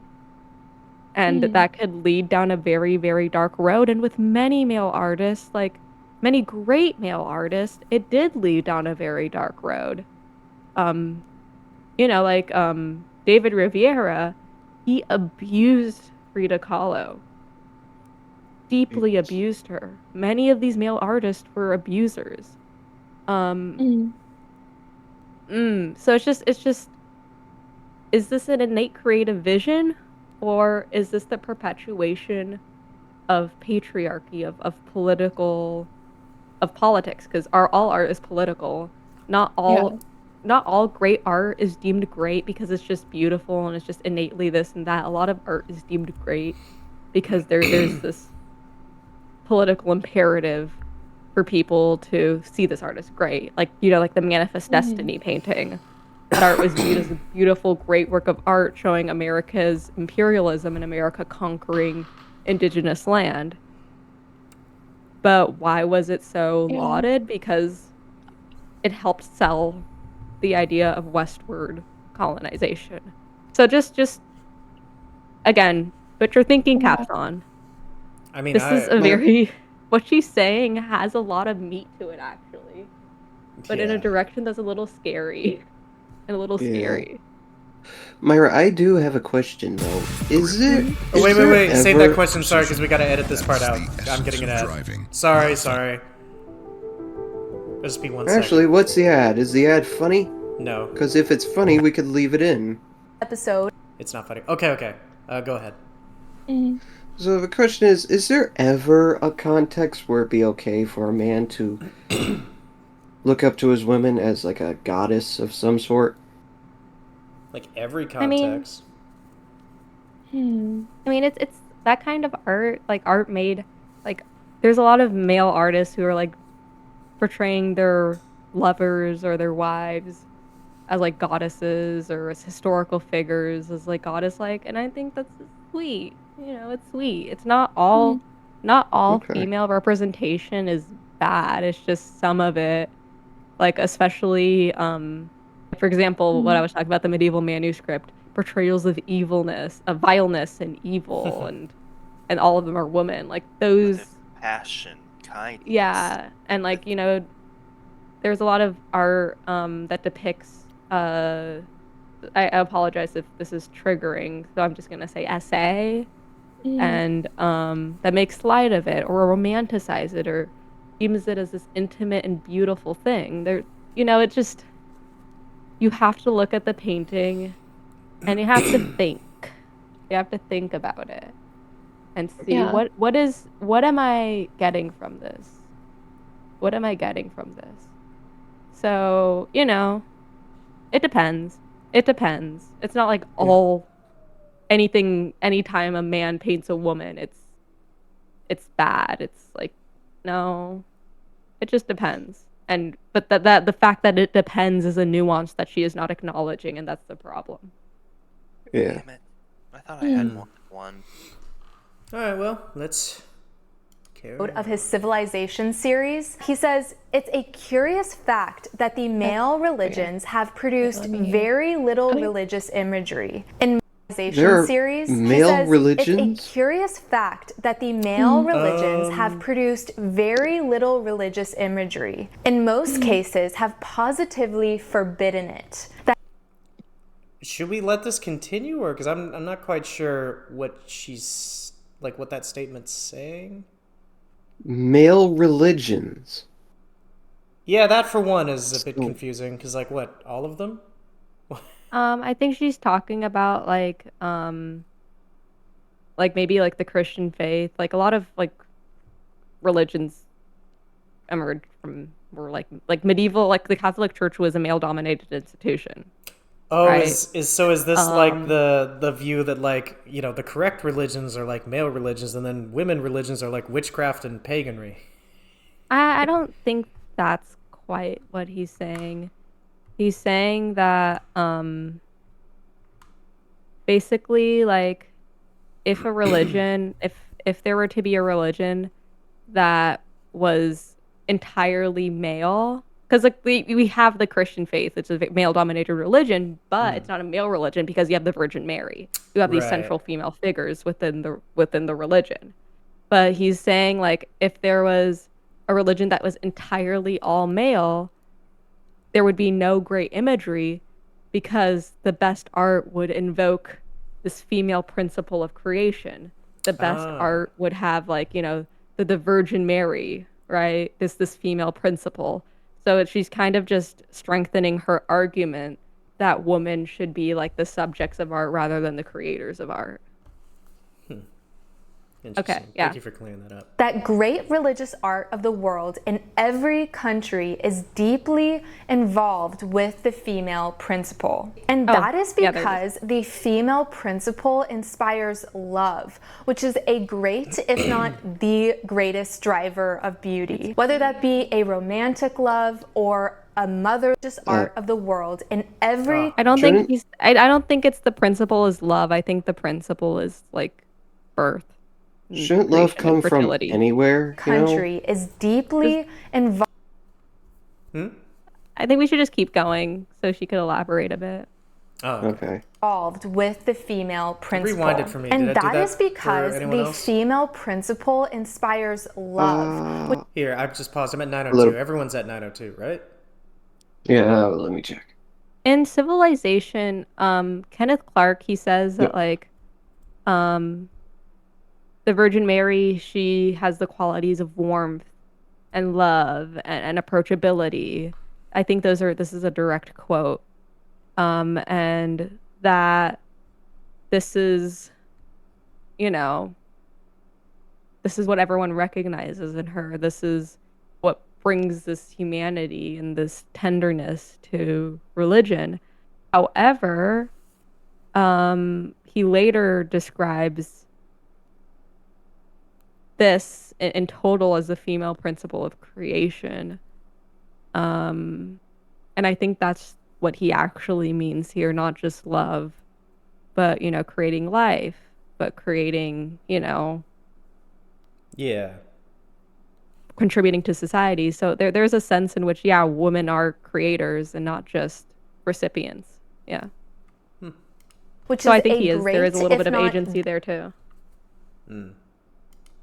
The greatest driver of beauty. Whether that be a romantic love or a motherly love, or spiritual love. Edmund Burke even says in his wonderful book, The Philosophical Inquiry into the Sublime and Beautiful, that beauty inspires love. But it's a specifically non-possessive yet soft and submissive love. So actually museums and art history are filled with women. Has everyone read that book? But on canvas.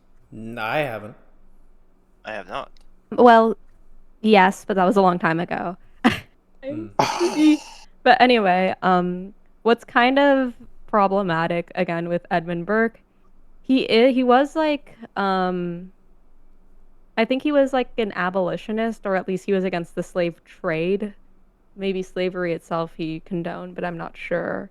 However, he said that there was like the sublime, it was this thing of power and danger. You see a gigantic wave coming at you, a tsunami, and it's dangerous. It could kill you, but there's this beauty in it, this beauty in beholding the raw power of nature. You go into a cathedral, you see the high walls, the light filtering through the stained glass window, reflecting very colored mosaics on the ground. You're kind of scared. You fear God in that moment, his greatness, his majesty, but you also feel this awe and this beauty and this sense of pure joy, almost. So it's like kind of like power, fear, love, all sort of intermingling. This is what the sublime is.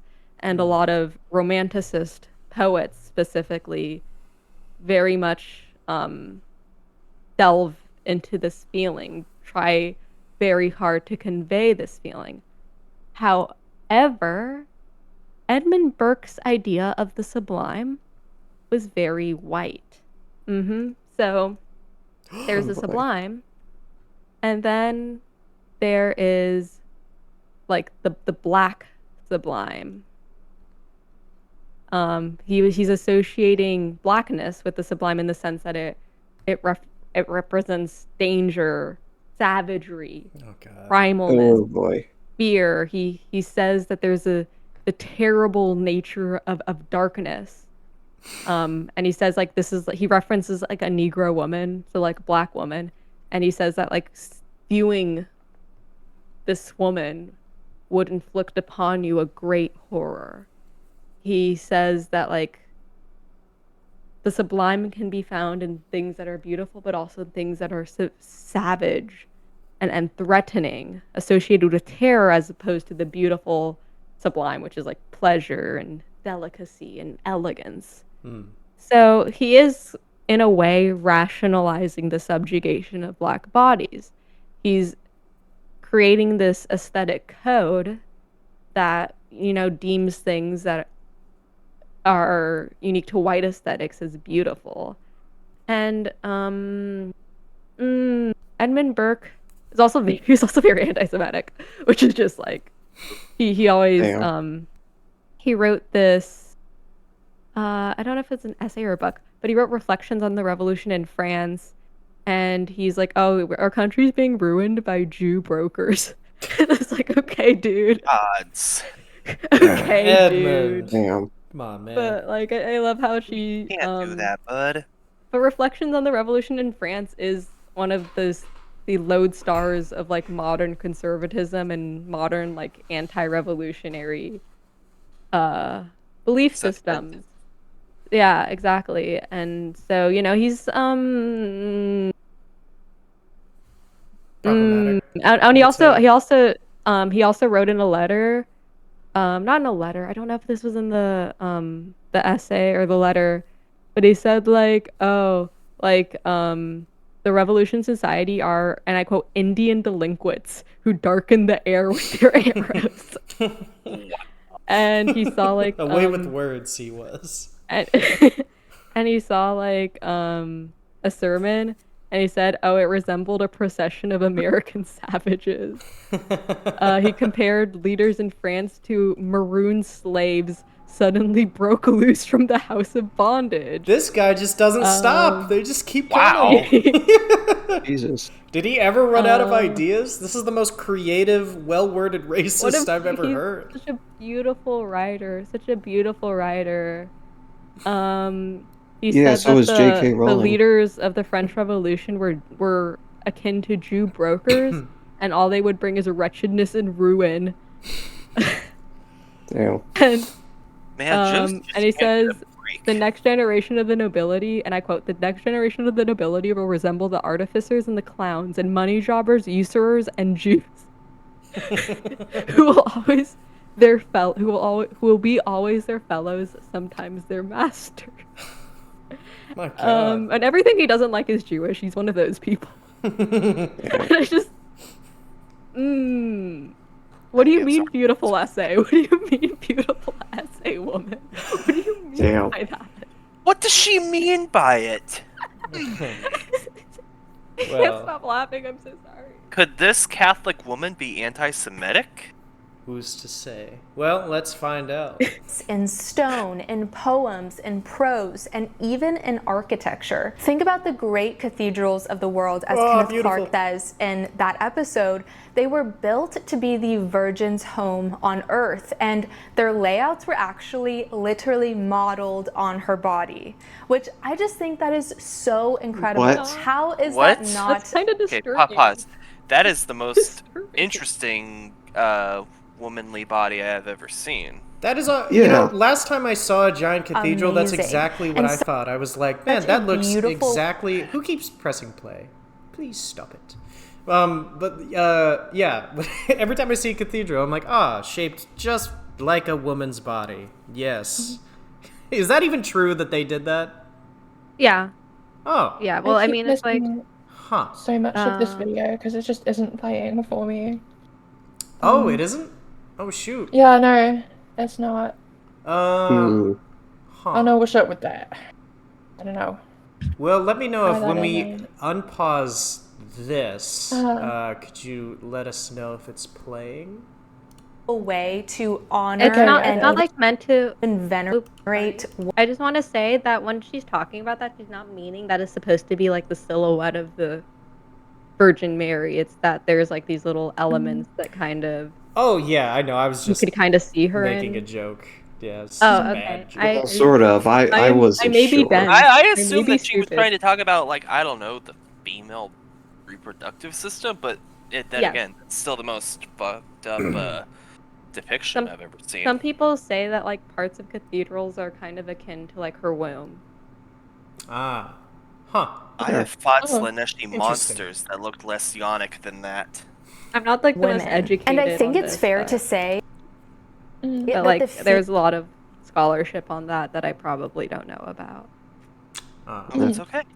female principle, as Kenneth Clark calls it, in a lot of cases is the actual beauty of the work. But in the 20th century, the feminist art historians like Linda Nochlin came and said that this wasn't right and that this was actually even Gorilla Girls. objectification. The basic Wait. idea put forward. Can you?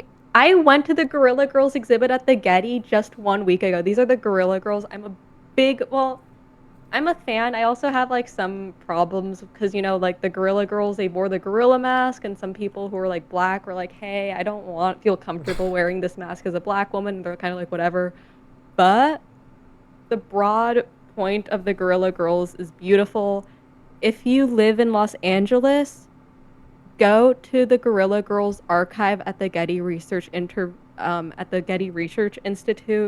It is free until April 12th. Wonderful exhibition. It has all of their posters, it has their research, it shows their distribution methods. It's the 40th anniversary of the Gorilla Girls this year. Yippee, yippee, yippee. Damn. And so I highly recommend if you live in or around Los Angeles to visit them at the Getty. Just saying. I really recommend looking into these people. They're this group of female artists, and their mission is like combating racism and sexism in high art. And they were created in 1985. They picketed against the Museum of Modern Art because they wanted to show how all of these museums didn't have any female artists or artists of color in them, and they would like make fun They would like poke fun at male artists. They would poke fun at the misogyny and the racism in the art world. They would show up with their like gorilla masks and, you know, hand out posters like this that says, "Do women have to be naked to get into the Met Museum?" Which is a really, really great poster. That is a pretty good poster, yeah. And they would make these really like funny report cards. So they make a report card like, "Oh, last year you had 0 female artists in this museum. Now you have 1. You get a D. I think you need improvement," right? It was really cheeky. They would also like be like, "Oh, like, what do you have to do to be a popular male artist? You beat men in bars and you beat your wife at home." Edgy, very Damn. edgy.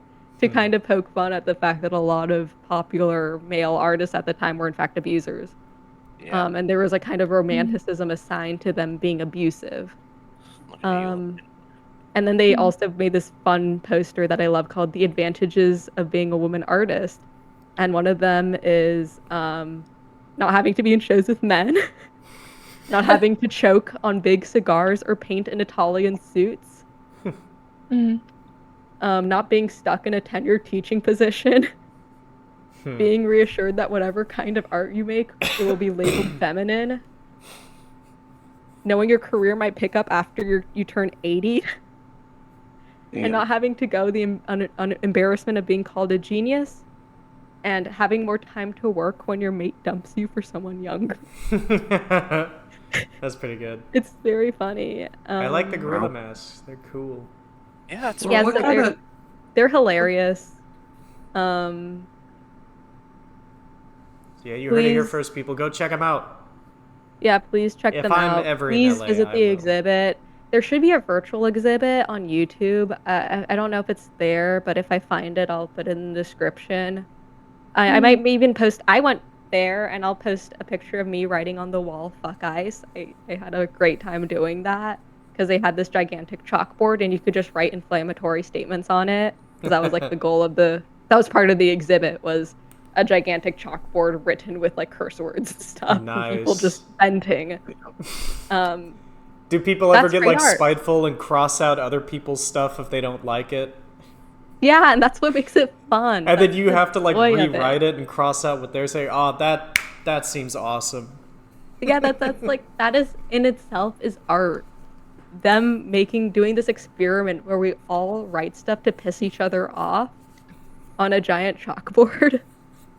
Someone said like "fuck ice," and then someone added "fuck nice." They put a little N, and then someone scribbled out the N, and then someone was like, "Oh, I actually like Trump, ... And then someone was like, "fuck Trump." It was like all these like little dialogues happening all over the chalkboard, and it's so like the Left 4 Dead that's survival great rooms. art. I That would is just great write art. what they said, but like not point to anything. So it's up to interpretation which one I'm agreeing with. Boom, art.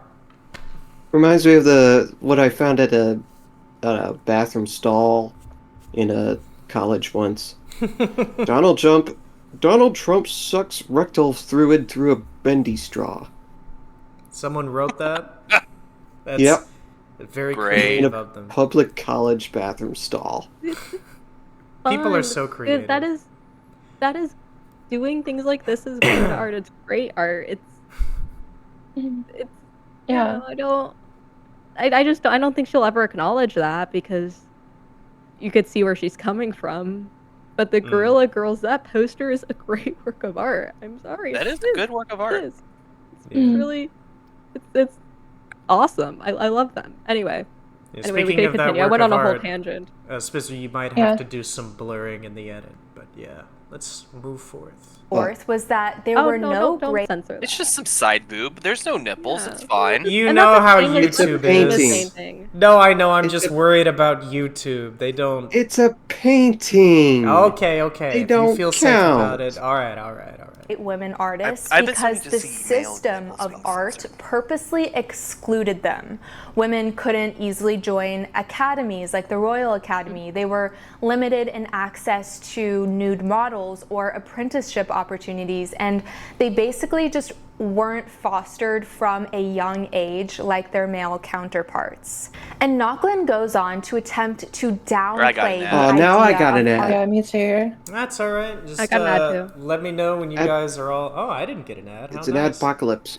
Just let me know when you're Alright, all I'm gonna- skipped, and I'll continue. I'm skipped. Alright, I I'm skipped. not. I'm at 10:55. Alrighty. Let's go back a Got little you, because I'm she's skipped. here. She's engaging with, young age, or she's trying to engage like with their Nochlin. But artistic on to attempt to All right, I'll take downplay us the back idea to academies 10:37. Is that good like the with Royal everyone? Okay. All right. everyone I was think, to this I think, part. yeah. Academy. They were limited in access to nude models or apprenticeship opportunities, and they basically just weren't fostered from a young age like their male counterparts. And Nochlin goes on to attempt to downplay the idea of artistic genius. That genius at all is basically a myth, and that it almost accounts for nothing in an artist, that nature is entirely subordinate to nurture.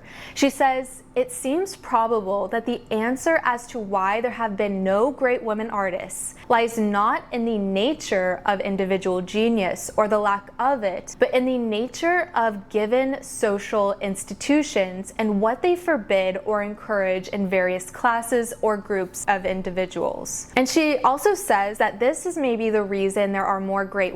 I am so curious to see if. Great piece of writing. Yeah. Is she just gonna completely just blow over that statement? Because that statement literally contradicts everything she's been saying within this video. Yeah, Excellent statement. So what Nochlin has to say what Nochlin has to say about genius is actually a lot deeper than how it is characterized in this video. She says, once again I quote, "Genius in turn is thought of as an atemporal and mysterious power somehow embedded in the person of the great artist. Such ideas are related to unquestioned, often unconscious meta-historical premises," and so on and so forth. But these assumptions are intrinsic to a great deal of art historical writing. It is no accident that the crucial question of the conditions generally productive of great art has so rarely been investigated, or that attempts to investigate such general problems have, until fairly recently, been dismissed as unscholarly, too broad, or the province of some other discipline, like sociology. So what she is saying here is that genius is this floaty concept. What is genius? It's thought of like the great artist. She puts these in capital letters to kind of show how this is this position that's on a pedestal, but we don't really know why it's on a pedestal. We just kind of assume that because these are white men talking about art made by white men. Yeah. And so of course they're gonna designate that as genius. And then she goes on to, I'm just kind of summarizing what she says because she uses a lot of big words. Atemporal means like out of time, is like transcending the current moment. Like Shakespeare, he made that in the 1500s. We're still talking about him today. That's like genius. And but what she's trying to say is that like when we think about why white men at the top of the social ladder produce great art that's highly prized by people at the top of the social ladder, which it should be enough to make you like go, then the art world kind of rejects your argument. They're like, okay, you're focusing on racism and imperialism and misogyny, and essentially you're being woke, and we don't really care. This is something that goes to the realm of sociology. This is something that we let all other scholars figure out, but don't bring that into the art world. That's not something we're interested in hearing about. And then she goes on and says, to encourage a dispassionate and personal, sociological, and institutionally oriented approach would reveal the entire romantic, elitist, individual glorifying, and monograph producing substructure upon which the profession of art history is based, and which has only recently been called into question by a group of younger dissidents. So what she's saying in that sentence is that if we point out these systems of oppression that influence how art is disseminated and viewed, then we kind of destroy the system. And these people don't want the system to be destroyed. They want to worship their artists. They want to worship their Da Vinci's and their Caravaggios and their Van Goghs, which I mean, like, they're incredible artists. I love them. But this kind of selective worship has only very recently been questioned, and only very recently, as of the creation of this essay, which I think was made in the 1971. I forgot. Only recently had people been like, wait a minute. There are a lot of other artists that we're not talking about. Why? Why aren't we talking about them? So it's a lot more than saying genius doesn't matter. It's questioning what that means. Yeah. Anyway. Well, I've been talking a lot this episode, so if you guys want No, me it's okay. It's No, because no, you're it's like good. very No, you're doing your educated, so job. You know what you're No, talking about. that's the purpose of this. Yippee. We want this. if she just like moves on after dropping this quote that goes against everything she said, I think I'm gonna burst one of those blood vessels in my forehead. Ooh, But let's continue. yeah. Hello, we'll see. chat. Does Glebo Women- get an aneurysm? Let's find out. Find out next. writers because there were less Dragon Ball institutional Z. barriers to a woman writing. As Virginia Woolf said, all a woman needed to write was basically a room of her own and some money. But I'm not really convinced on Nauckland's point about women writers because there's still dramatically fewer women writers. There's no female equivalent to Shakespeare. And also Okay, you know what? At least she's trying to address it. I mean, not in the best way, but she didn't just move on. She at least said she disagrees with the objectively correct statement. That's something. I also kind of she also said there's not many modern. There's still not many women writers. She said that, yes. Like, yes, there's- she's But regressing that's- the argument. But what's stupid is that hidden authorship does not mean a lack of authorship. Just because you don't know of that many female writers doesn't mean that there are less or that they're worse. You just don't know. Yeah. Yeah, Yeah, but you You just also don't know. And you don't try to know because you don't want to. Because you don't care. Yeah, she's responding to the argument of, hey, this is why you and a lot of people haven't heard of as many great female artists as male artists. And she goes, oh, well, yeah, but I disagree because, like, I mean, we haven't heard of as many great female artists as male artists. So, like, you know? And of course, all of it is operating in a vacuum. It's so funny how she acknowledges sexism and sexism. She acknowledges that, but then she just kind of like side sweeps it. Brushes it aside. And it's so silly. Oh my goodness gracious. Okay, sorry. Let's continue. to the previous point, there's been a lot of it's examples just of not great playing. male artists Why is it who not? the previous There we go. I think we should have someone just stream this. I think Okay, well, from their YouTube. we'll keep going, like, just for Yeah. now, but, you know, notes for the next episode. the definitely. future. Yeah, because like it's just too difficult to like. Yeah. No, Oh, we're is not. Hannah going? No, we'll be good for the rest of today. It's just like for previous ease, point, next there's time been we'll- a lot of examples of great male artists who were outside of the traditional academic institutions and who also didn't paint nudes. They didn't paint history paintings. They painted other things. Think about Vermeer. He didn't paint nudes, and yes, he was in a guild, but you cannot look at a Vermeer and say, he's not a genius. Or even a Van Gogh. He's not famous for painting history paintings or nudes, which were considered to be the highest form of art back then. You would not say that these men are not geniuses and that they don't deserve to be counted as some of the most high, important, and successful painters. Okay, Pause. so now Wasn't Van Gogh not famous when he was alive? No, he No, only not at sold like 3 of his paintings. He only became famous after his suicide. And Yeah. even then, it wasn't until like, what, maybe 50 to 100 years after his death? Mm-hmm.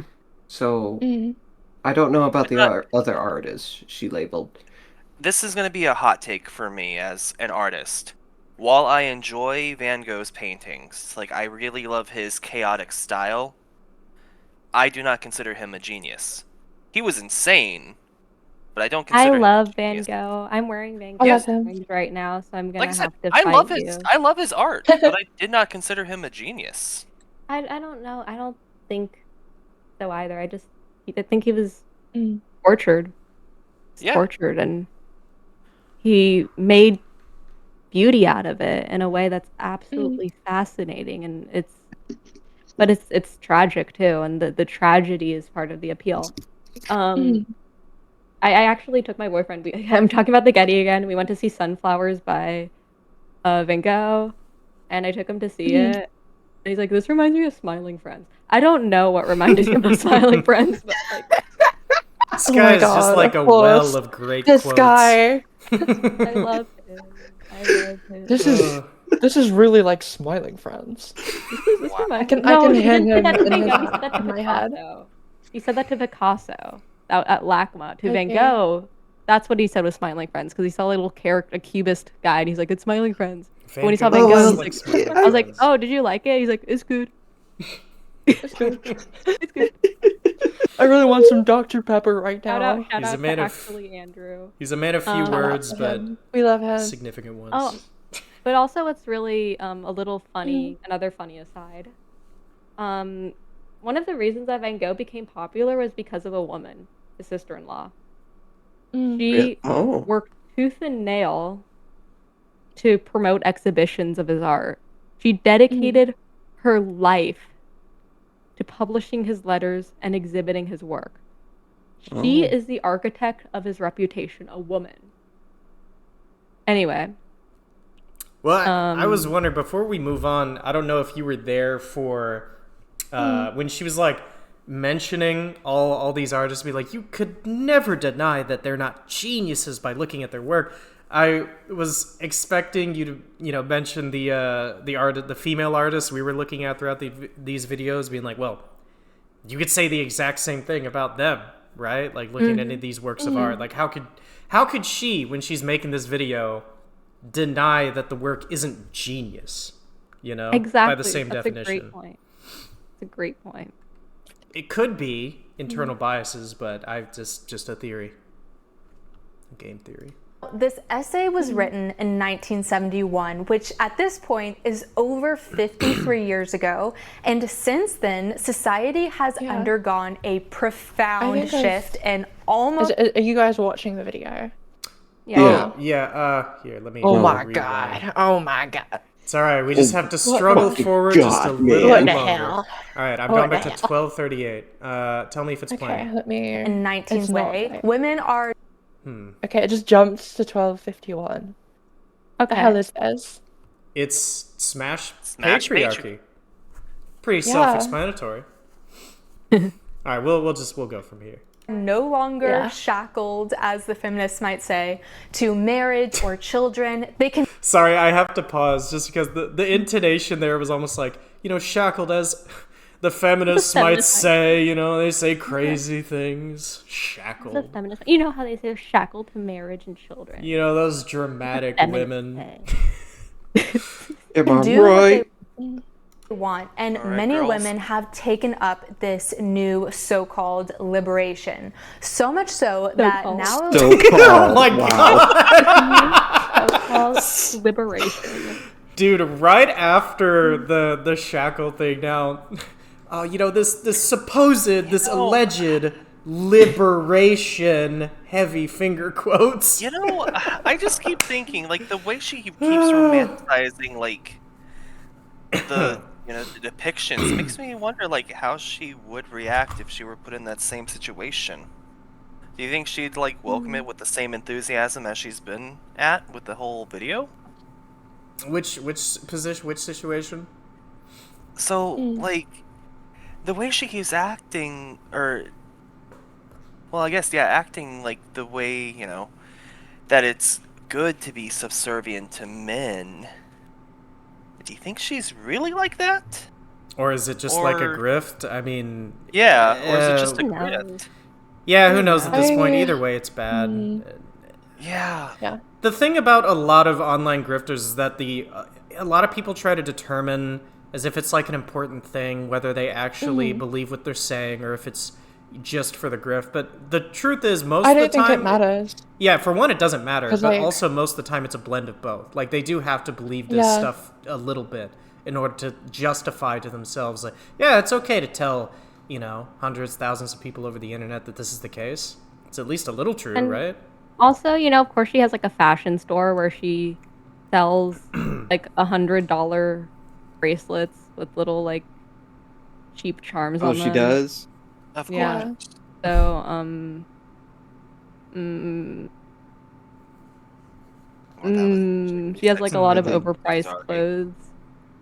So, it's just she has something to sell too. So Where's She's this a store fruity at? I may want to capitalist. browse around it's it. called JDay Dressco.com. It's great. Oh, it's an online store? She's getting free advertisement now. Ouch. All right. Yeah.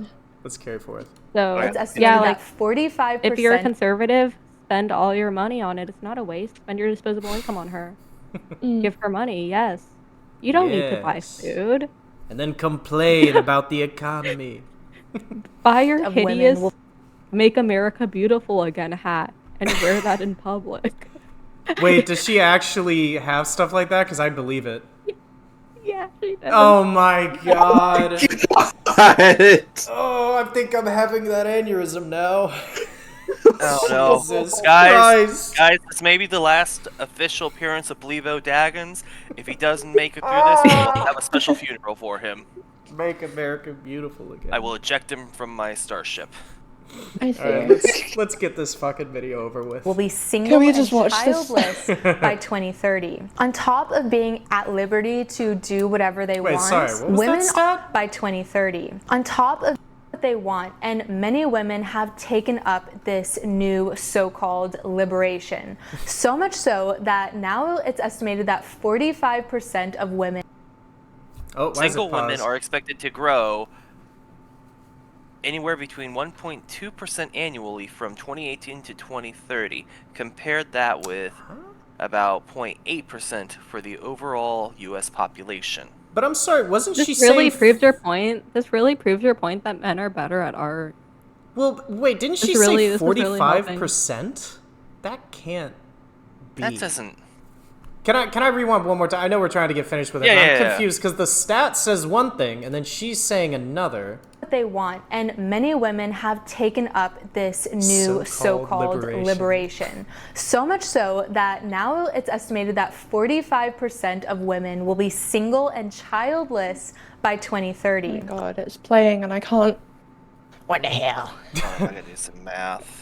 It's well, basically, in case you didn't hear, she said that it's Just tell me what's going on. yeah. and So I'll- she said that it's estimated that because of this so-called feminist liberation, that 45% or so of women will be single by 2030. But then she shows a picture of a graph that doesn't. Well, okay. Actually, you know what? I might just be It reading doesn't this really wrong. depict I that. yeah, I do not have good what's the word, Myra? Like reading, not retention. Comprehension. You're illiterate. Comprehension. Yeah, sure, Spizard. I'm illiterate, but let's see. Single women are expected to grow plus 1.2% annually from 2018 to 2030, compared with... Oh, so wait a second. It's just saying single women will grow by 1%, but, I mean, does that mean that... What, are we around It's 43%? She's sourcing this from a Morgan Stanley report, an investment bank. That's where the statistic comes from. Oh, so it's not the really source is an trustworthy? investment bank. Who knows? Even if it is, whatever. I mean, well, Whatever. also... No matter what, it will still be the highest proportion in history by 2030. I imagine it would be, because more women are getting educated, more women are dedicating their Right. time to the workforce. A lot of us can't make enough money to support a child. That's a Yeah. big part. It's not about feminism; it's about capitalism. And Yeah, that's hey, another- there it always comes again. Displacing People like men for economic issues to culture war issues is a really fun trend among conservatives that we need to always Yeah. call out if we Yes. want to address social issues in a productive and thoughtful way. Because there's a lot of challenges with marriage and having a child, and a lot of it is economic. It's unbelievably expensive. Like it's inconceivable don't for most people to start a family, to like move in with someone and start having kids and start paying for them. But instead so it's like, go ahead. Yeah, so I think that's what she's getting her data from. Yeah. Still though, it's surprising me that she's trying to, I guess, say that the number is currently already around 40%. That seems a bit high, but I don't know, it could be true. Something to look up after the stream, I guess. Oh, also, Hannah, please. And this data is from the Census Bureau. Oh, it says it right there in the bottom. Oh, I didn't even see that.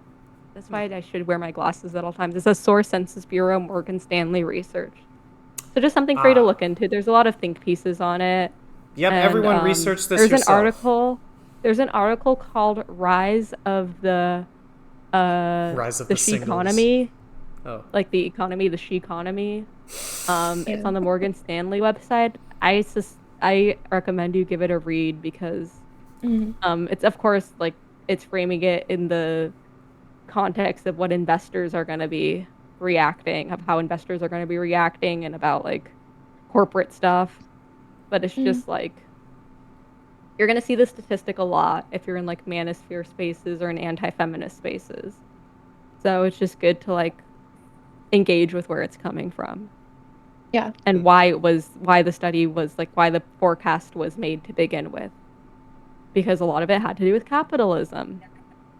Yeah. Anyway, I think we should continue. Definitely. But also actually, go ahead. You were gonna someone was gonna ask me something. Well, yes, I was gonna ask if you could please tell us if the video starts playing for you after I unpause, which I am gonna do in a sec, but I should just say, I do take back, I mean, not entirely take back, but apparently I was a bit uninformed. I've been looking at some of the statistics right now, and yes, it is around like 52%, I think, right now, apparently, according to this one that I'm looking at, so I wasn't aware that the statistic was that high, so your apology has been accepted. For my ignorance. There's darn women. Gosh, they just need to get married and have kids, and all of the problems in the world will be solved. Then world peace will happen, and candy will rain from the sky. All right, let's continue. On top 2030, on top of being at liberty to do whatever they want, women are in fact given preferential treatment over men, especially. I can't help but keep pausing. She just gives us all these zingers. Was she talking about now or then? I don't know. Wait, where's the video out for you? Oh, did you not hear that? Hold on, I gotta. No, don't tell her anything. 1321. It's a screen that says entrepreneur study. I'm just gonna find the video on YouTube and watch it from. Wait, real quick. I want you to listen to this. All right, I've taken us back to 1310. Let me know if this plays for you so that you can hear it. By 2010. On top of being at liberty to do whatever they want, women are in fact given preferential treatment over men, especially white men, not just at a societal, cultural level, but at an institutional. She's just saying shit. Well, pardon my French. The fuck they ain't. All right, what do you mean? I know the study. I know what she's citing. She's citing an entrepreneur article that was written in 2023. So the article doesn't say that women are being hired over men. It says that they did a study of managers in Fortune 500 companies, and while they found that men had faster career progression and received higher pay than women, that's what the study states, the opposite of what she's mentioning, men receiving preferential treatment, women have similar qualifications and they have the same level of work experience. The study proves that women are working harder to overcome discrimination and working harder while receiving less mentoring,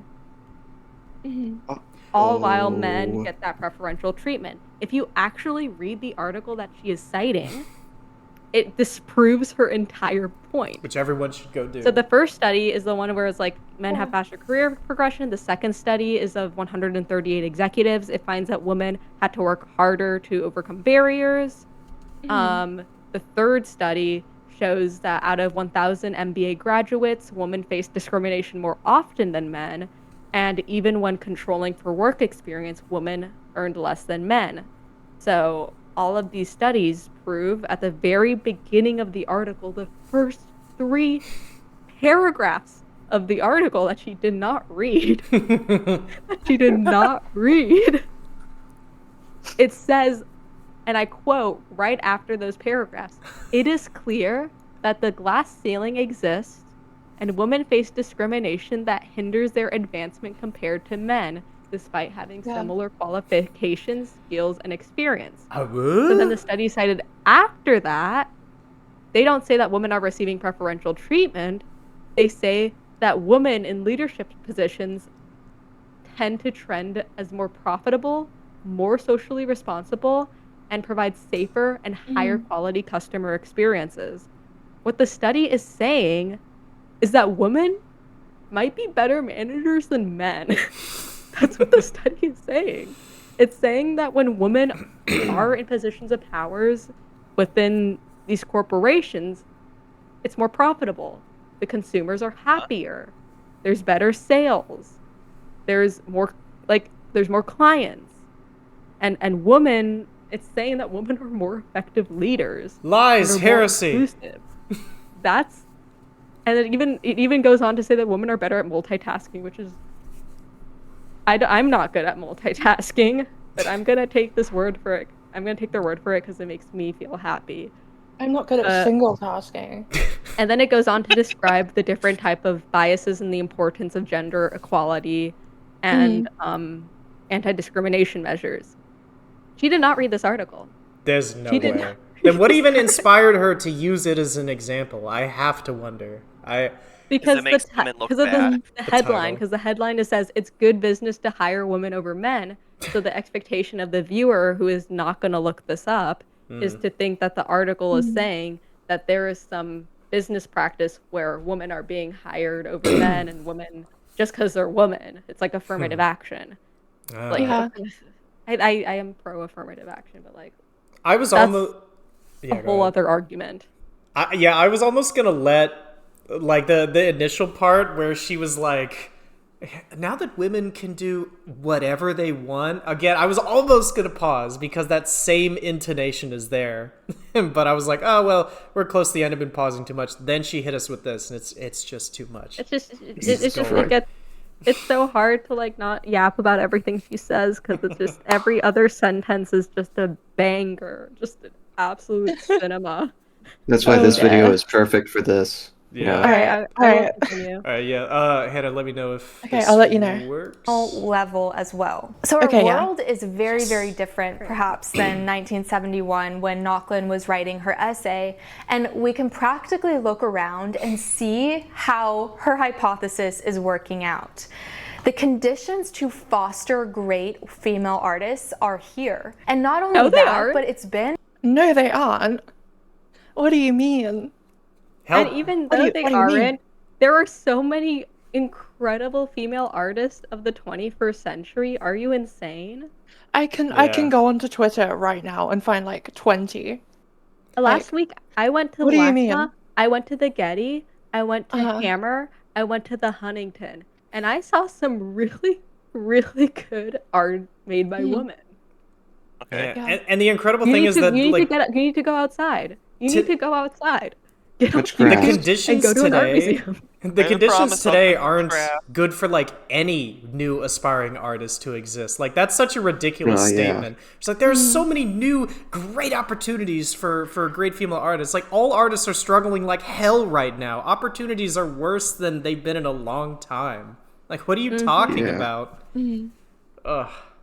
And yet they are thriving, and yet they are making these beautiful pieces, and all you need to do to find them is go outside. Go outside. Just touch the grass. It's not poisonous. It's not gonna hurt you. Go to your local art museum. Just touch the grass that God made.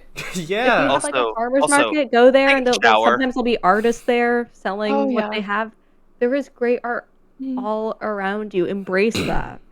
Embrace that. Anyway. No, preach. Anyway. All right. Generations. Maybe we should just finish this video. Yeah. Let me know. Deep in. It's been 2 generations since Nauckland wrote her essay. But what creative artistic genius have women exhibited? The only thing that's really happened by the feminization of the This is arts rage and bait. aesthetics This has to is be. the natural process of beauty generation and creation has been suspended, leading to a constriction of the overall creativity of both men and women, and therefore That's an true. uglification of That's- the world. Where women were once the Do That's we? not- Capitalism.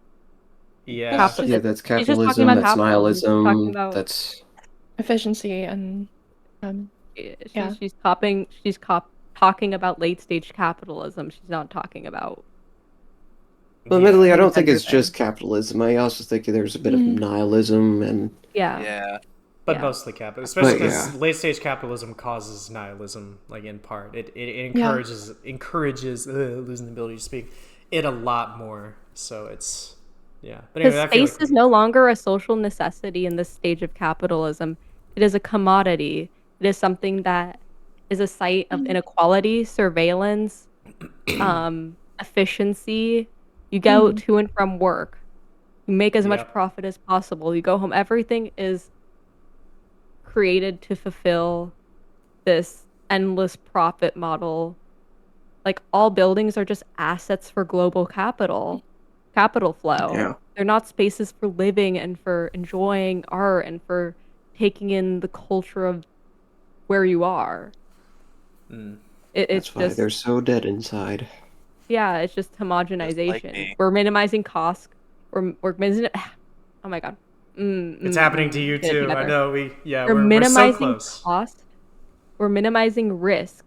We're making standard, easily replicated designs. We're creating a generic urban landscape.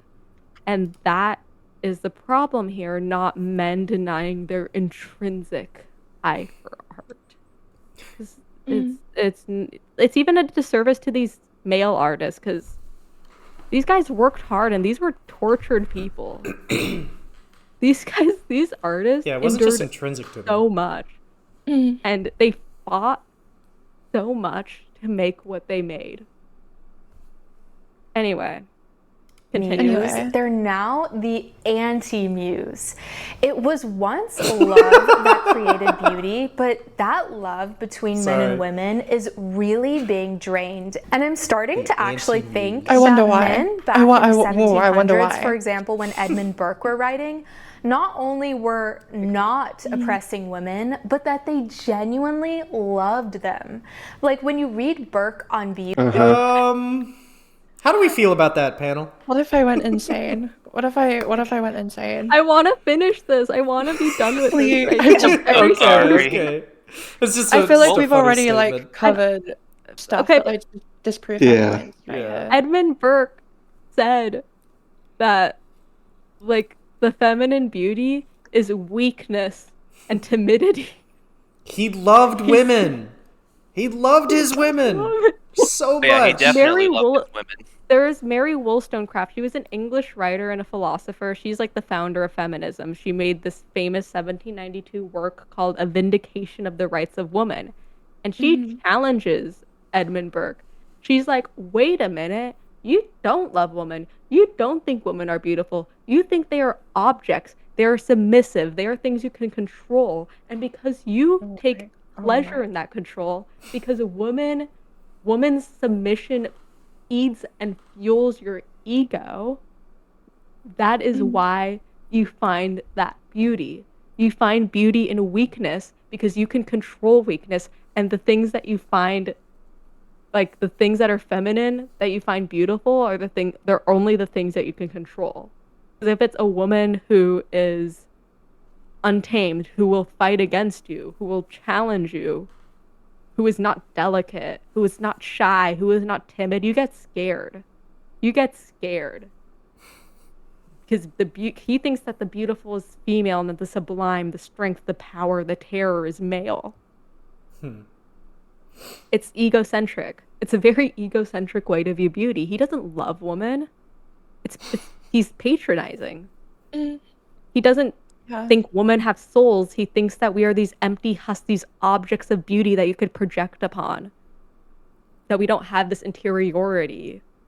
That we don't have anything within us except the capacity to be beautiful. Anyway, Yeah. I got really He angry. speaks Yeah. so No, It's- I really it's don't. rage I really bait. don't like Edmund Oh, Burke. I God. really don't like Edmund Burke. I'm falling for the This is your rage bait, special. guys. No, she Yeah. absolutely We is should- rage baiting okay. us at this point. Yeah, We let's- should Okay. just finish this Let's get it. video. Yeah, we Yeah. should so finish. highly we should of finish. I'm women sorry. that they are the highest bearers of beauty and perfection. And to what behold a woman is to feel love, not in a lustful or possessive way, but in a Okay. way Lustful of just and possessive, pure. yes, it is. Oh wait, is it not playing for you? No, it is. She's just pissing me off. Yeah, Yeah. Admiration. Yeah. So Rage in bait. conclusion, I think that we need to get back to the natural roles of women and men Oh, in no. every way, including in the dynamic no. It always of was. art and beauty. And that men have to to go back to rediscover the their way things natural were. aesthetic sense Keep it and not rolling. think that it's something feminine, but realize that it's actually an incredibly important and disowned aspect of masculinity. I think that only in this way will the proper force and upward energy be created that is necessary in bringing beauty back, not just on an individual level, but on a societal level. So I would love to know your thoughts on this. I know that this is a very controversial Oh, topic. we're I telling know you our that. thoughts. Oh, But I would love to controversial. know, do you You're think saying that that there's now. something to men being superior artists throughout history, or do you agree Superior more with artists. Linda Nochlin and that the societal barriers and things like that have contributed to less women artists? So Societal thank you so much barriers for and watching. things Hope like that you will that. please subscribe so that you don't miss out on any further. All right, this is a good I place do want to to miss stop. out. I'm missing out. She said I she wants to don't- know our thoughts on this. As I'm gonna put this as a link in her comment Okay. section of Here's- this video. I'm gonna do Here's that. something that I'm going to say to every person who is listening into this right now. Yeah. If you watch, whether you watch the entirety of this video or not, the best thing to do to get the most elegant, interesting, and informative rebuttal to this video is just to read the essay that she cited. Like, we are a bunch of chuds on the internet. So if you want real academic prose, just read that article. Yeah. Everything that she says we'll have a link is to it. in the torpedoed by that description. article, and it's a brilliant piece of work. One of the most important works in feminist art theory and feminist art history. Linda Nochlin is a brilliant writer, and she passed away in 2017, unfortunately. And I know one of my professors got to meet her Oh, at wow. Columbia when she spoke there. She's curated a lot of beautiful feminist art exhibitions, some of which you could still find today. Look into her. Look into Linda Nochlin. Yeah. That if there's anything you take away from this video, it's to look into Linda Nochlin and to give her the kudos that she deserves. She is a Yeah. legend of art history. She is one of the greatest and hidden feminist icons. She deserves so much more. She deserves so much more than she has. I'm gonna link her obituary below. Yeah. Yeah. Yeah. Rest in peace, Yeah. Linda Nochlin. Yeah. Well, Bye. that sort of Well- concludes things. We are at the end of this lovely, lovely video. Yeah. Masterpiece. I feel like the problem with making a point that is just objectively incorrect is that whenever you try to back your point up with like actual research and information, it falls apart with like the very things that you're using to reinforce your opinion. That makes sense, which is why this video was so weird, because all of her sources were just disproving her for the most part, and Yeah. it was just such a strange thing. I don't know. I didn't enjoy that video. Yeah, It when I was- first watched this, Mm. Yeah, what were you saying? yeah, continue. It just reeks of. I feel sorry for this woman because she doesn't know what she's missing out on. if that makes sense. Like she's just, Hmm. gosh, especially with female artists. Like there's so many wonderful female artists throughout history and in like present day. To just disregard their work as like insignificant is just silly, very silly Yeah. thing to do. And she knows they exist. Yeah, it's like she's disproving herself. I don't. Yeah, it's just what more should I say about it? Yeah, I mean, the Yeah. mere fact that Great these debate. female artists were referenced in this video and used as part of this broader discussion by her is like evidence in and of itself that their art was like intensely meaningful and still affects things today. They affected Yeah. this video right here. You know? Like they mattered. Yeah. I feel bad for like choosing this video in the sense that this is such low hanging fruit. Oh well, we like But the it's But I low-hanging think- so fruit. funny. It was But- so funny.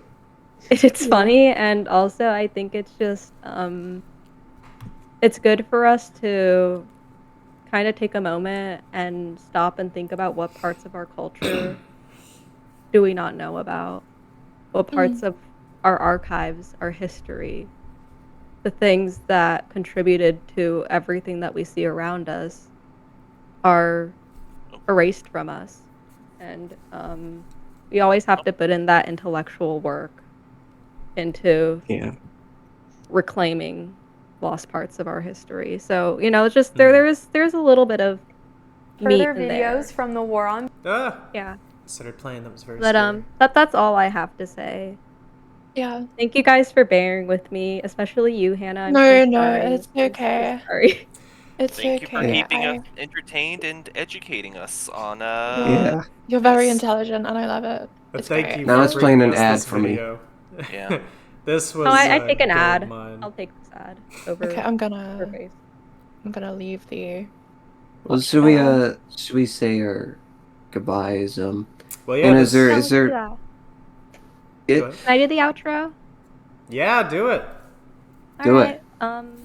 Thank you for listening to this episode of 3.5. Well, I guess now we have 4.5 brain cells because Hannah's here. Yippee! Yeah. And everyone, you know, Yeah. give a big round of applause from wherever you're sitting Yeah. to Hannah for being Thank such you. a wonderful guest and so insightful and so thoughtful and just a lovely person overall. We love Hannah. Oh, thank you. Yes. and, Thank you for joining us. Lovely. Yeah, please tune into our next episode. I I believe know that I talked a lot this time, but someone else is going to take the reins for the next for our next episode. and I so- believe that would be me. And I gotta say, Whoa. I know now that I got stiff competition, but I'm hoping what I choose is even more egregious. Gulp. Just Oh dear. It's yeah. just gonna be like finding the worst videos ever. It's like Well, best of I the will worst. say, I will give a bit of sneak peek in that this next thing is not a video. Mm. Oh. Ah. It's, You have to tune in you'll and find guys out. see. Yeah, tune in next time on 3.5 brain cells. Yeah. Well, Specifically, 3.5 we're gonna Say ABCs. something. 3.5 artsy brain remember. cells. All right, well, that'll be it for episode 2. Thank you, everyone, for watching. See you in the next one. Bye-bye. Goodbye. Bye bye. Bye. Bye.